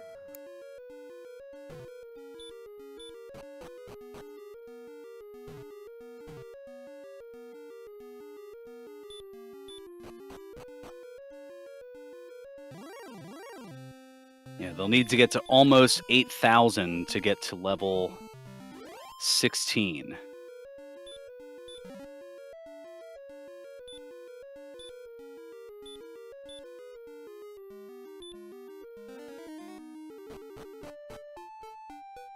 And Ryu has found the remaining items in the grave and saw that they haven't been very fruitful.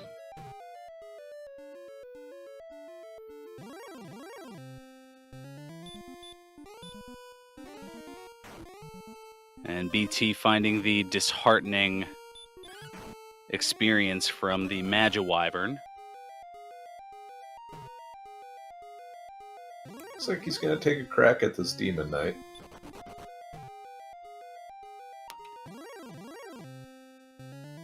Which is not going to bring a whole lot. 16 experience and 56 gold.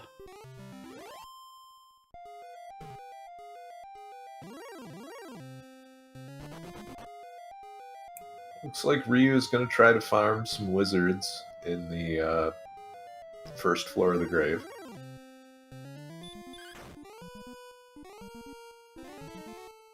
And magicians, too. They bring a pretty good amount to the table. Granted, you have that wombo combo of Sleep and Dragon Lord 2 Breath, which has taken him out. But they give 226 experience if you're able to get the jump on them.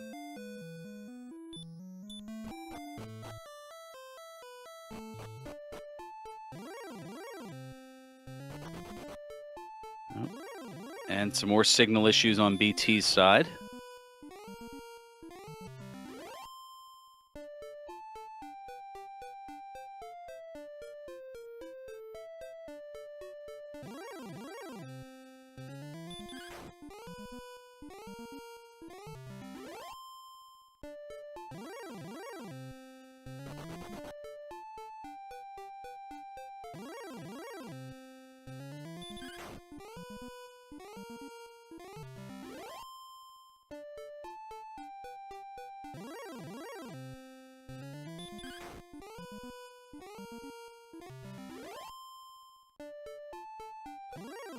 So it looks like Ryu's farming option is going to be right outside of Tanagal Castle, and seems to be one-shotting Wraith Knights as well as Werewolves and Star Wyverns for an average of roughly 130 experience apiece. Yeah, it seemed to be a very effective spot for BT. No wizards or rogue scorpions, unfortunately, but at 100 plus for each enemy, still pretty good.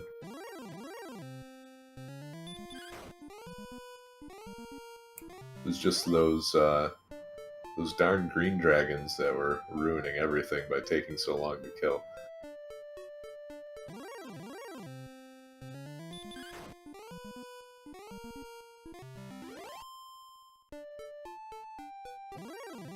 And BT doing a good job of exploring and grinding at the same time.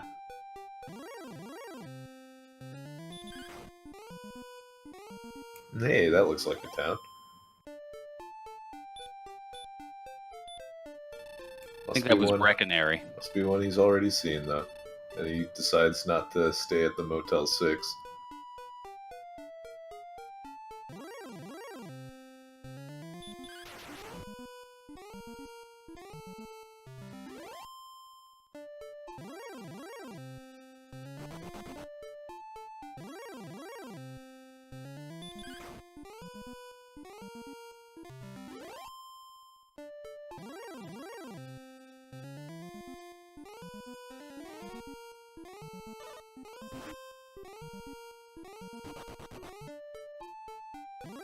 Now, BT trying to punch his way through these Magiwyverns.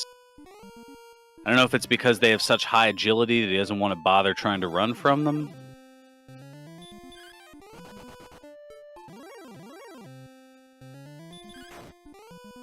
So yeah, at this point, BT is completely lost, and hopefully he has an idea in his head of where to explore next. Not sure if he does any mapping or not, but he's going to be the first to get to 16.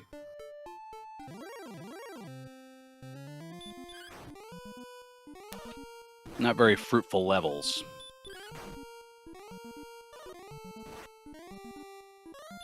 In terms of statistics.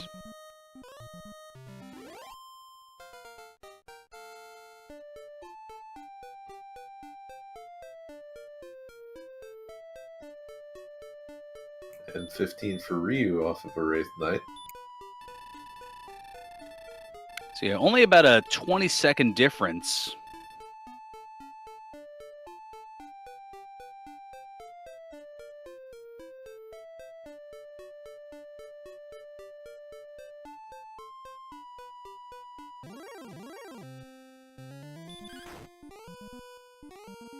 So 8902 is going to be the total to get to level 17.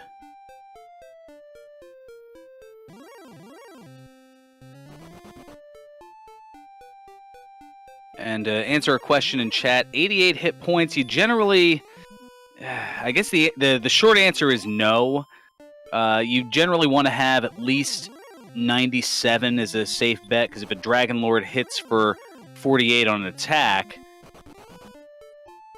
pretty much you'd be running yourself at the risk of casting Heal More every turn and not getting the opportunity to put any damage on Dragon Lord 2. So by going that low, you're gambling that the Dragon Lord is going to attack more so than casting that breath that does anywhere with Erdrick's armor between 42 to 48 hit points of damage. Yeah, I think the only situation in which that would be doable is if you have extremely high agility, or alternately you hit a stop spell early. And BT has found Cantlin, and he is beelining for those coordinates.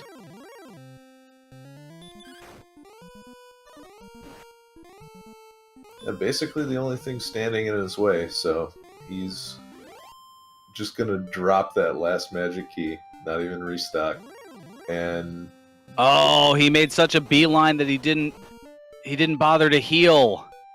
Little too enthusiastic there. And that was his last key. So yeah, he's gotta go back to either the grave or Rimmeldar, pick one up, and then head to Cantlin.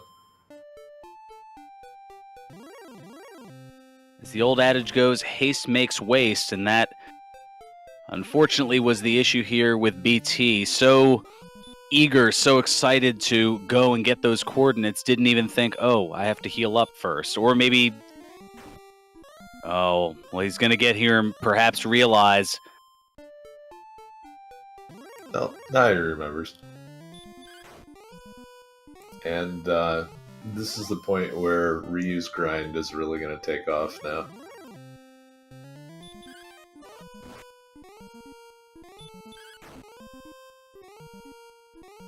To answer the question in chat, is damage tile damage randomized? No, the swamp takes away 2 hit points, and the barrier tiles that you saw BT walking on in Cantlin, and they're also in, you see them in Tanager, although our runners here don't ever head that way, as well as in Charlotte Castle, they take 15 hit points per step.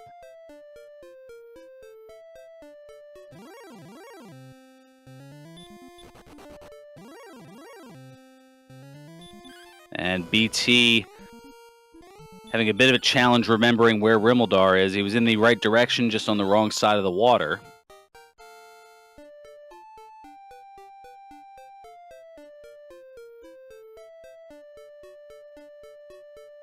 Wow, 25 MP at level 17. What a huge boost there.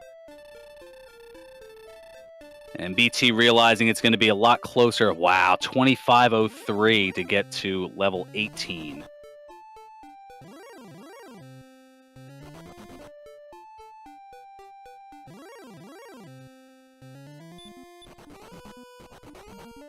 So it looks like both runners are going to be at the grind for a while. Ryu's found a pretty good spot here, but none of the real big ticket experience monsters are in this area.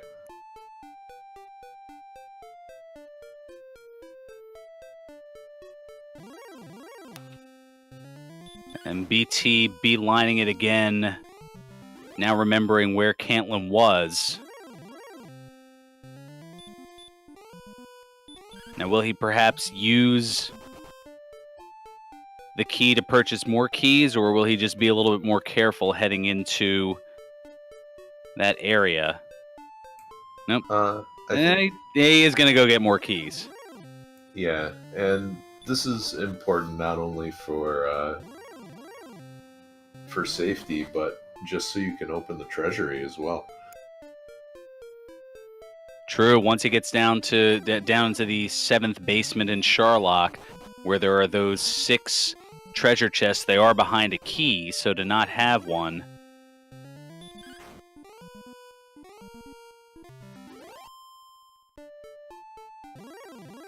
And taking a couple of steps, not taking any chances.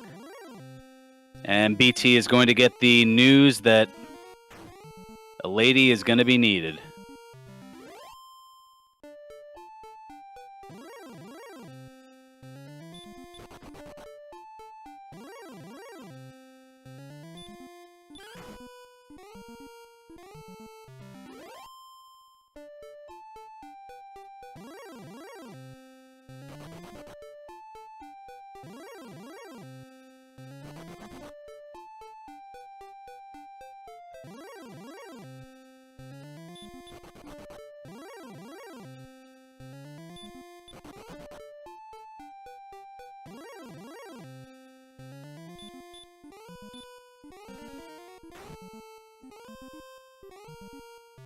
Meanwhile, Ryu continues to grind and is at 600 experience about right now. So that experience lead is widening quite a bit.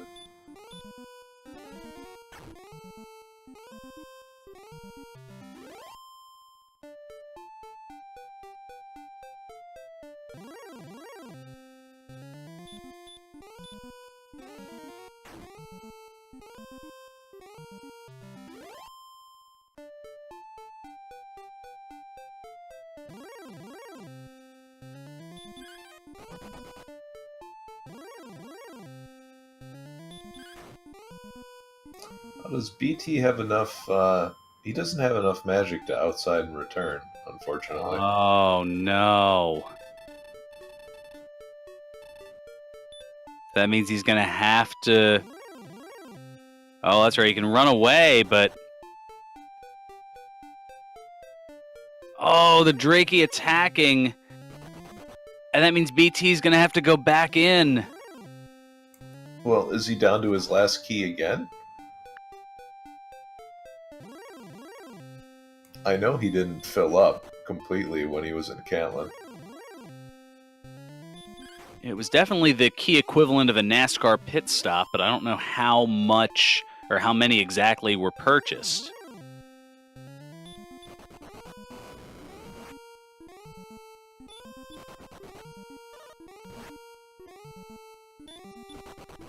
And he's going to pick up another one.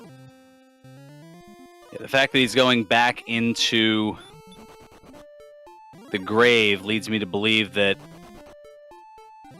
it wasn't many. And also picking up an herb, because why not?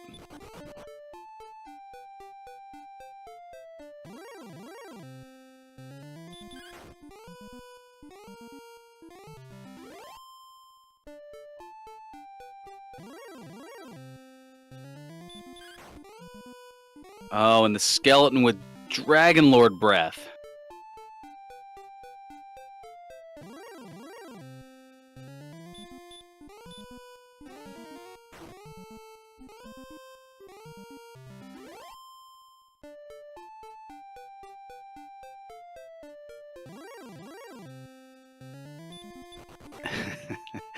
And Chad having a little fun with my my analogy there.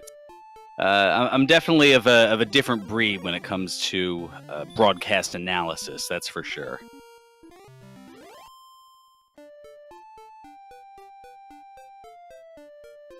Ryu making steady progress in this fight here. That experience gap is widening more and more. And unless BT has a more efficient area, Ryu is going to be in very good shape for this match.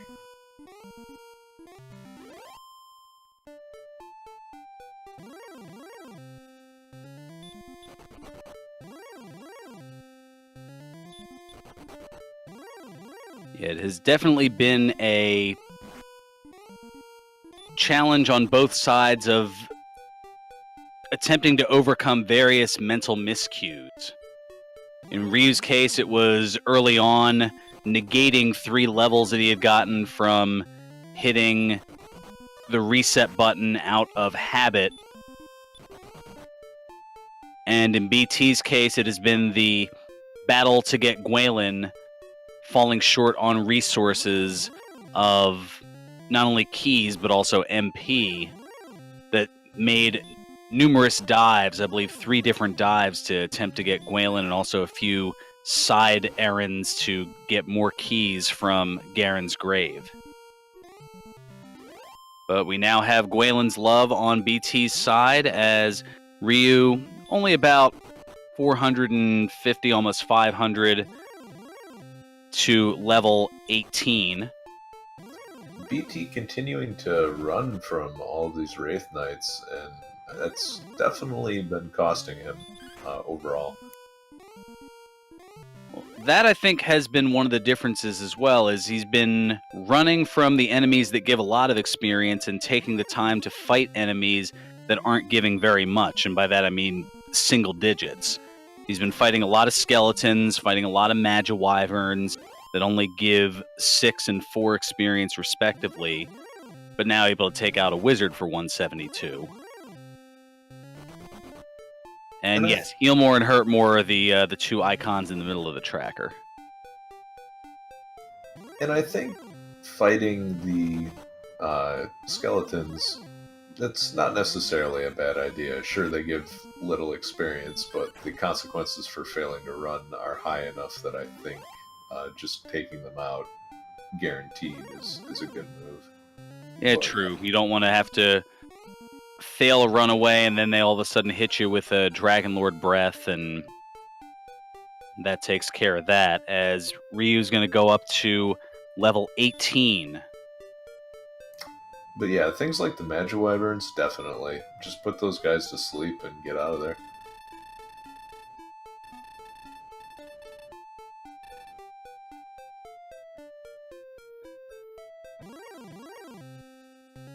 And Ryu going to do a little bit more grinding as, oh no, Rogue Scorpion with Dragon Lord Breath, and BT was closing in on the location.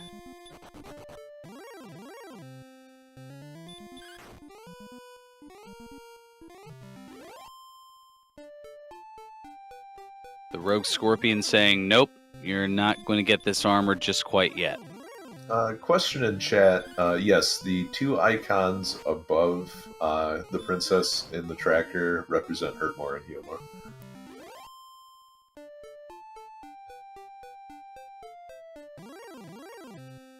And Ryu one enemy away as he's only 3 experience from level 19. And a Droll Magi will do it. Another 3 power, modest statistics. And another 132 to level 20. So, having already gone through 2 pretty big level swings, I think, sure, you would just do the extra couple fights to see what's at 20. If you end up getting an extra 10 or so strength, then makes all the difference in the world.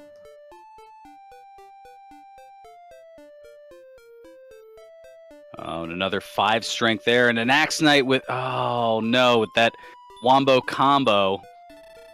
And Ryu gonna check to see what another level's gonna be. 698.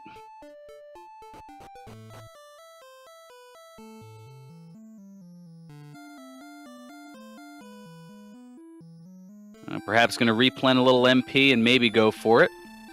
Yeah, I think 698 is low enough where you would definitely go for it. I think statistics-wise, he would be in good shape to fight a classic mode Dragon Lord, but the fight on the way down to Sharlock is what worries me.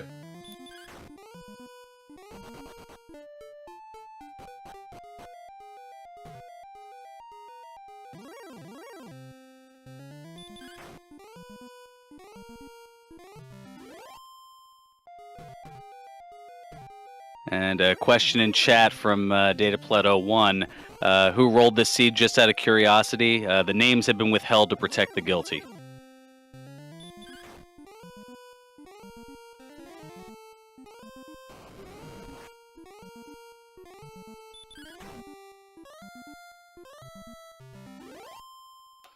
And BT has gotten Erdrick's armor.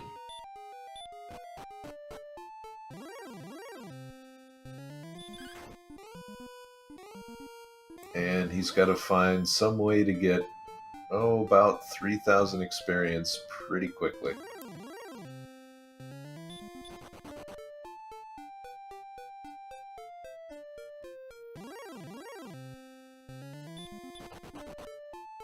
And Ryu may have the idea of just getting that level on the way down. And it's also worth considering that it's 130 on the damage with just the Flame Sword. Yeah, so once Ryu finds Erdrick's sword, that'll add another 12 to it, so that'll bump it up to 142. So you're looking at an attack range of 10 to 21 on Dragon Lord 2. Yeah, so no single digits versus Dragon Lord 2 and a giant pile of MP. You're in pretty good shape. But again, it's just how demanding is this dive going to be? The top floor has been brutal so far.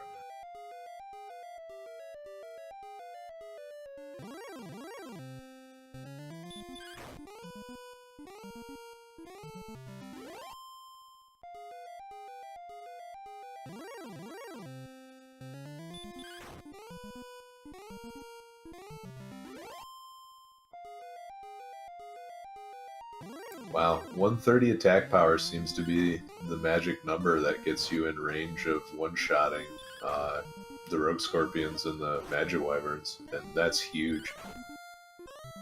The Drakeema's not so much.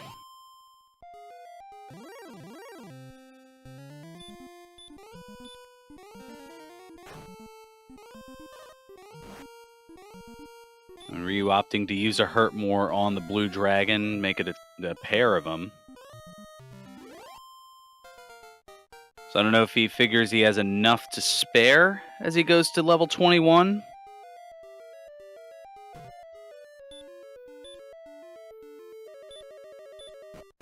Or maybe this is just going to be an exploration dive to try to get the sword. Well, if he has just enough... I didn't catch his strength. Wow, 20 power. So I saw it jump from 130 to 150, so now maybe he doesn't even need this Erdrick's sword. I mean, 150, you're looking at attack range of 12 to 25 on Dragonlord 2. And I guess now's a good time to mention the added surprises that are involved in the randomized version. Now, the Dragonlord, which in the vanilla version game has 130 hit points, and in a standard Dragon Warrior randomizer has a range of 150 to 165. Here in Chaos Mode, the Dragonlord's second form can have anywhere between 100 to 230 hit points, and has the capability, along with that Dragonlord breath, and a pretty potent attack, to cast the spell of either sleep or heal.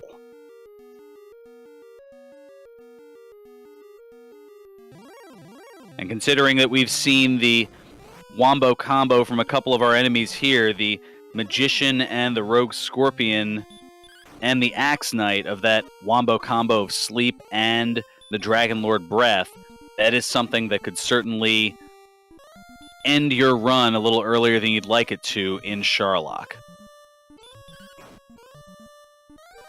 We can get our first look at the Armor Knight, and, well, he's pretty armored, alright. And he's going to cause Ryu to burn a heal more here.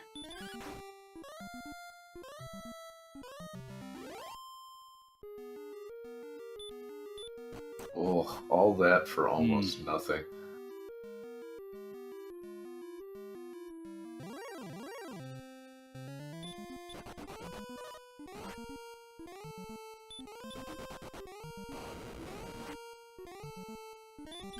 It's certainly tough enough to follow its name in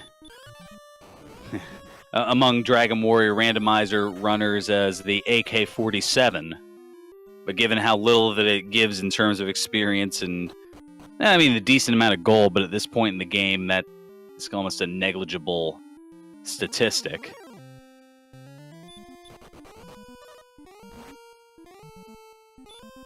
But yeah, BT with a long way to go to get to level 18. Still another 2,000 experience, about 2,100. Ryu discovering that the blue dragon can easily be put to sleep. Pete. And Ryu is going to not check the treasury and is just going to go with the flame sword. So the extra 20 damage, or 20 attack power that he received from the previous level, that's certainly enough that he can defeat the Dragonlord. Just a matter of, does the Dragonlord have any really nasty tricks?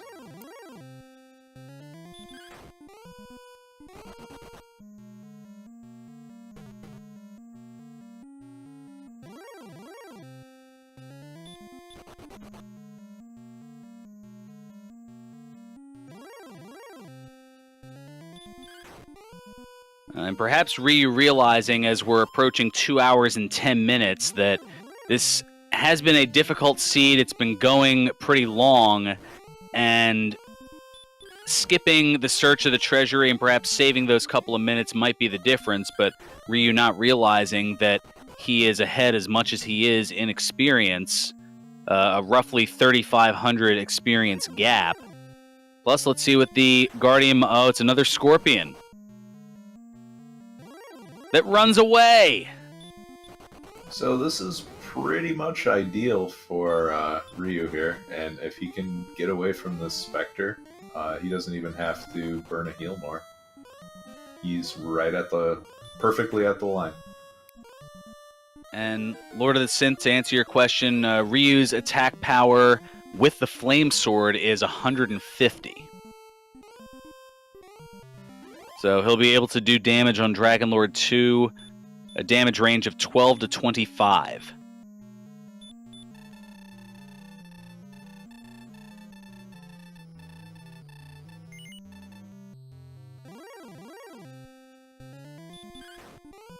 So we'll see if Dragon Lord 1 is looks like he's got a lot of agility. And only taking 16 damage, and now getting hurt moored, and Dragon Lord 1 hurt mooring back. BT, meanwhile, going through the basements of Sherlock and running into that AK-47, that armored knight. Oh, and one more attack would have done it. Ugh. Oh, but he's only got 39 HP. There's a back attack here. Oh my gosh, there it is! But it brings him down to 4. Wow. What luck there, and taking a risk on 46.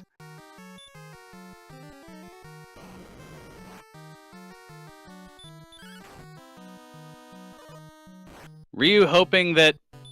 Oh, he's also getting some pretty low rolls as well. I mean, being at level 21, he also has quite a lot of agility. So and with the 129 HP max, should be able to get a couple of double attacks. Just the question is Dragon Lord going to have heal? Because that would be brutal to deal with. Yeah, it doesn't look like we have seen these sleep spell as of yet, so it's pretty safe to say that he doesn't cast it at this point, but the question is, once he gets down to 25% of his max HP, is that heal spell going to come out?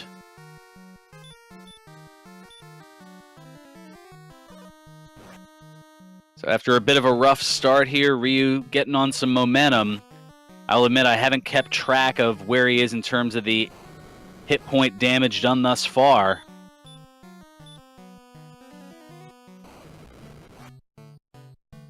Still having 2 more heal mores. Oh, and a nice 25 there, a max attack. Ooh, hitting for 42. Oh, and he does it! Who needs Erdrick's sword?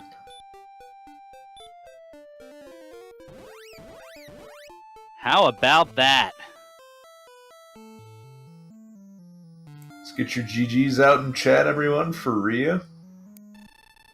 Yeah, what a tremendous, gallant effort on both of their parts, and both enduring some mental miscues, but ultimately RyuSeishin is going to take it here. Get out your GGs. Ryu finishing with an official SRL time of 2 hours, 14 minutes, and 10 seconds. Wow.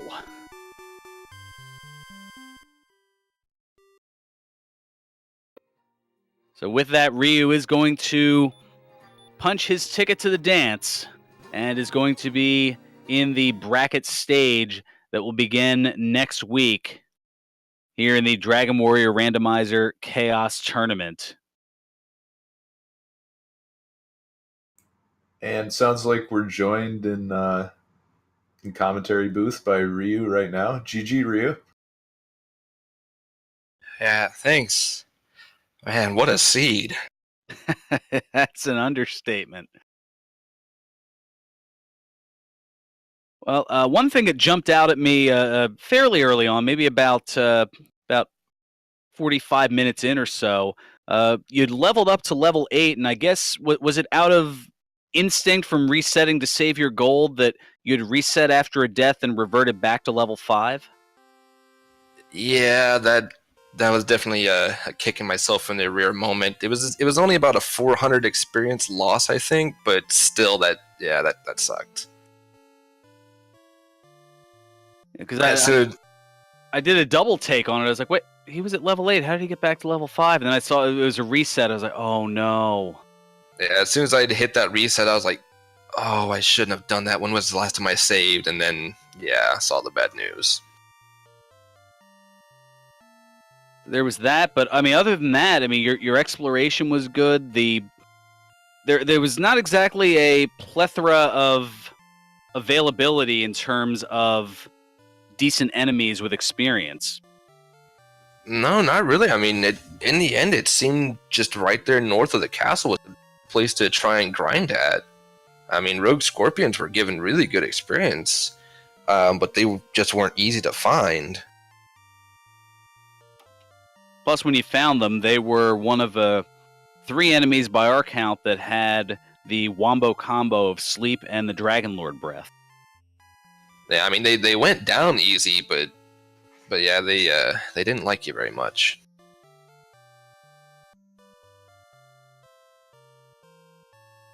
I think that was the big observation to me. Yeah, there were very few enemies that gave more than 200 experience. By our count here, I think there were only 3 that we saw. The Magicians at 226, those Rogue Scorpions at 233, and a Goldman at 201.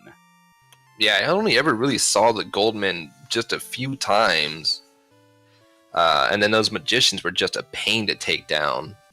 Well, they were one of the other enemies that had that Sleep and Dragon Lord breath combo. Yeah, they really need to earn it. Yeah, it was really just the Stone Man, the Star Wyvern, the Werewolf, and the Wraith Knights that were in that desert just north of Tantagel. That, I mean, it was the only reliable farm spot. But then you had the Droll Magi, the Green Dragons, the Skeletons. What was that other trash mob? Well, there were quite a few. The Poltergeists. Oh, the Poltergeists. They were. I mean, they gave you 120 experience, but they were troublesome. Yeah, you couldn't hurt more them for nothing. You couldn't damage them for nothing. So I mean, it was just easier just to run away from them and ignore that, pain.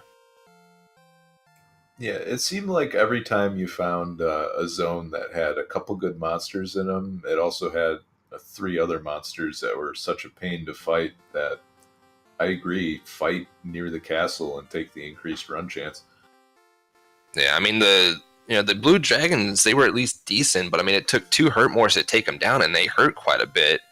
And until those later levels, your MP count was just so low that you couldn't reliably farm on it with the hurt mores. One of the other factors as well, that tell us a little bit about not getting any heal spells until level 12. Oh yeah, that was rough, especially with all the enemies dealing such large amounts of damage. Not too much swamp to wade through, so that was nice. But I mean, there was just so many enemies that would just whomp you for at least 20 damage to begin with, and you didn't get HP at all until those really late levels. I mean, what was it? At level 17, I think you still only had 90-something HP. I think 88 was at one point where there was a discussion, and they were wondering whether 88 was enough to go down, and it was determined that it's extremely risky, and especially given the other stats that you had at the time.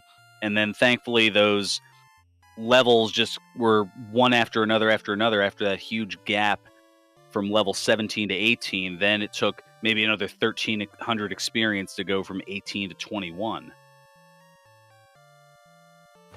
Yeah, oh man, those experience grinds, especially that one for 2,500. I didn't want to do it, but I kind of felt I had to. And then the next couple of, those next couple of levels after that one weren't so bad. It's like, may as well take them. I need more HP. Unless I get Erdrick's sword, I'm going to need more attack power. And then in the end, I got that huge strength boost, which set me up for 150. It's like, I don't even care about the sword anymore. Holy cow, Dragonlord 1 just hit BT so hard that did it. It knocked him to a forfeit. Yeah, he never even... I don't think he actually hit me with a physical. I think he was just hurt-mooring me the whole time. Yeah, well, he hit BT for 54 HP to unfortunately to kill him off, or finish him off, or a little bit of both. And we're joined by BT now. GG BT, bit of a rough ending there. Yeah, he hit me for 54.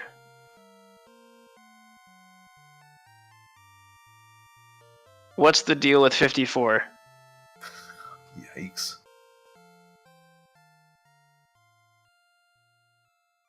That's a good question. It was the first that we saw of it, as Ryu with Dragonlord 1 was getting hurt more spammed and had not taken a physical attack.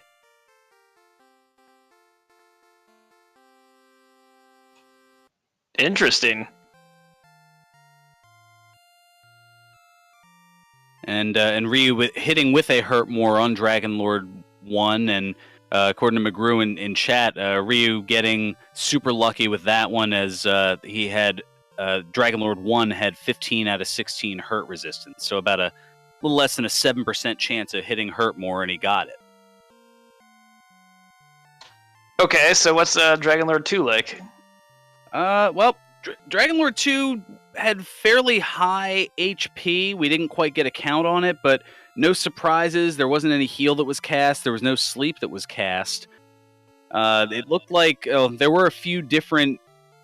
I was going to say, there was an issue with Ryu where he... okay, McGrew noting 210 HP was what Dragonlord 2 had. So definitely toward the high side, as the max that he can have is 230. Ryu had an issue early on where, out of habit of resetting to try to preserve gold early on, he had actually gotten up at one point, maybe about 45 minutes into level 8, but took a death and out of instinct reset and had last saved when he was at level 5. So he lost about 400 experience points in 3 levels, but that was a little bit of a setback. It looks like the difference in this case was being able to find Cantling, get the coordinates, and get Erdrick's armor, and that looked to have been a struggle that you had, especially with management of MP and keys. Talk a little bit about that. Yeah, I got completely... First off, I go to Cantlin, and I'm walking on the barrier tiles, and I'm spamming A, and the forward registers before the A, so I take my last step and die, which is my last key. So I have to go find a key, and I don't remember where Rymaldar is. So I go to where I know the only key is, and I get it, and I go back and to Cantlin, and I'm smart enough to buy 2 keys, and then I take my 2 keys, get completely run out of magic, rescue the princess, and unable to run from a Drakey, which spam fire breath and kills me, at which point I now have 1 key. So now I know I can use my last key, bring magic to the princess, rescue the princess, cast outside, return the princess. She takes my only torch. Then I have to get another key because I know Erdrick's sword is, 86% key blocked. So I pick up another key, and I go on over to, after I get the armor, I go into Sharlock, and I get maybe 7 Rogue Scorpions, but it wasn't enough to level up to 18. Yikes. Well, I was going to say, it looked like that was actually the smart play as far as getting the key out of Garen's grave, as Rymaldar, you were heading in the right direction. There was just some water in the way. It was that town directly across the river from Cole, just to the southwest of Tanagel Castle. So you would have had to gone through the swamp cave, gone out and around to get to Rymaldar, as opposed to that short trek right to where the Garen's grave cave was.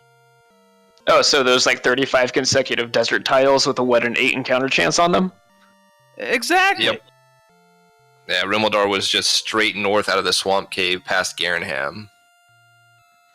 Yeah, I got there about 90 minutes ago.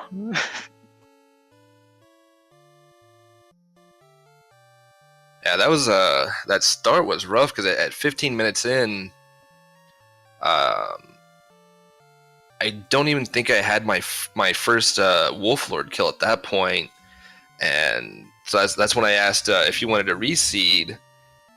Then I saw that you were like, nope. I was like, ah, crud. Now I feel really behind. So yeah, the deal there was like, oh, I'll just throw myself at coal 1,000 times, and eventually I'll get in there and buy something. Yeah, see, I didn't even see Cole. The first one I saw was Hawks, and so I spent a good chunk of time either trying to find something I could kill or trying to run from the sleep happy green dragons that you couldn't run from and get to there. And then I saw his Hawks, just like, oh, it's Hawksness. Why? I wanted a town with armor and weapons. That's exactly what I thought it was too. I was like, oh, Ryu probably found Hawksness and wants to reseed. But I know there's a town down here and I'm going to get into it. And I died probably 30 times trying to bring 600 gold. And I was like 15 gold short of buying the magic armor. And I was too lazy to go sell my wings. It was just bad all over. Yeah, see, I had about 1,400 because I had the starting gold. And I returned out of Tantagel, took my key, bought more keys. Then went to the basement, which was gold inside of the tablet cave, cleared out the treasury. So I had like 1,400 gold. So I was like, okay, I have a good chunk of gold. I should be able to buy something. And I just never saw Cole until after the fact. After I finally got some levels and I found Cole, and I was like, oh, if the armor's here, he probably found it. And at that point, I felt really behind until I saw it wasn't the armor. I was like, okay, that makes me feel a little better. Yeah, then Hawksness was dry too. I think the biggest setback was probably early on. I wanted to be able to reset every time I got put to sleep, so I reset. I tried a different build. I tried close parenthesis, and it wasn't enough MP to cast return, so I went over to Big J, and then I basically started over like 40 minutes in, tried to get the gold, but I didn't do Tablet Cave to get the bonus gold. That's how I ended up with 696 gold, throwing myself at Cole. Yeah, I was. That's why I ended up resetting. After I'd hit level 8, I'd just been so reset happy from resetting. As soon as I saw death or got put to sleep by the green dragon that I couldn't run away from, I was like, nah, nope, not even gonna waste that time. Reset, and so I instinctively reset and lost a little bit of experience there. I don't even know what my actual deaths were. At some point, I had forgot to hit the button quite a few times for my death counter, so I just held it down for a few seconds, and it said 70, which probably was pretty accurate, actually, to be honest. Yeah. Note to McGrew, please add the cold as a cod counter to the in-game screen somewhere. Yeah, we've talked about that a few times, I think. A few of us have asked for that. I think they're working on trying to get that. Well, It's a matter of programming how high it can go. obviously, it can go up to 64,530 something. 65,535. There we go. That might Yeah. be. If I they're would that think many, number. though, man, that's a heck of a marathon seed. I would think it would only be able to go to 255. I don't know if it can actually go to the 65,535 or not. Yeah, that sounds like it makes a little bit more sense. Anyway, as far as how things are rolling here, so Ryu, you have made your way in. You are the 7th competitor to qualify for the bracket stage of the tournament. You'll be joining High Spirits as well as Amazing Ampharos, McGrew, the Tie-Dye Guy, Janice, and Angry Larry. And there will be 4 more spots determined over the course of the rest of the week. And BT, unfortunately, your run in the tournament ends with this matchup here, but gallant effort across the board. Hey, I think that's the best news I've heard all night, that I don't have to do this again. Oh, Yeah, after that seed, I can definitely understand those sentiments, because that. Oh man, I said I'm hoping it's one of my nice seeds when I rolled that, since Narastra didn't want to give us one of these kind of seeds, and yeah, no, I gave us one of these kind of seeds. Well, it wasn't a nice seed, but GG Ryu, and good luck.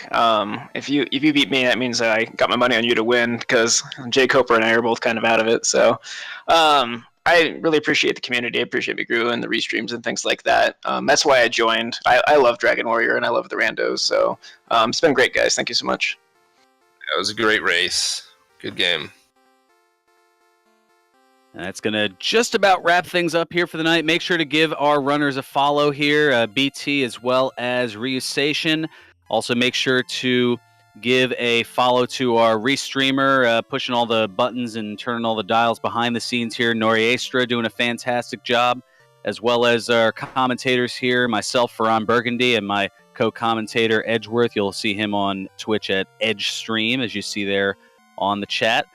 Also, for information on the tournament, to kind of follow the whole bracket and everything, as well as the schedule, the links are on there. And if you wanted to get involved with the community and Dragon Warrior Randomizer download is available on there, and you can also join the Discord to have a chat with a lot of our fine folks whom you've seen in the tournament, and a few who opted not to do Chaos as well. And you don't want to forget this. Starting Friday, March 23rd, we're just a little less than 2 weeks away. It'll be through Saturday, March 31st, the Randomania Marathon. A whole week, roughly 170 straight hours of streamed randomized games, including The Legend of Zelda, numerous versions of the Dragon Warrior series, Final Fantasy, Chrono Trigger, Mega Man, Super Mario Bros., Secret of Mana, and a whole bunch more. Check out the full schedule at the hararo.org link in chat. Now, as far as here on Randomizer, or Randomania, I should say, Randomizer Mania, the different Randomania networks, well, tomorrow night at 8 p.m. Eastern, the third round, or the third of our Ghost Round matchups, as well as the second of our Airdrink Advancement rounds, you'll see It's Too Early facing Lord of the Synth, and only one of those two can progress to the bracket stage of the tournament. Also tomorrow on the Randomania networks, we've got the Super Mario Land 2 version 2.0 launch party, as well as the Pokemon Crystal Cinco Bingo tournament. And the information is up on chat for that as well. And coming up, we're going to be sending over to a host in a little bit here, but I believe that is going to wrap up everything. For our racers, RyuSeishin and BT, for our restreamer Noriestra, for my co-commentator Edgeworth, I'm Ferran Burgundy saying until next time, may your moves be excellent and your seeds stay classy. Stay tuned, we're going to host Z-Man050778 as he'll be streaming Final Fantasy IV Free Enterprise. Good night, everyone.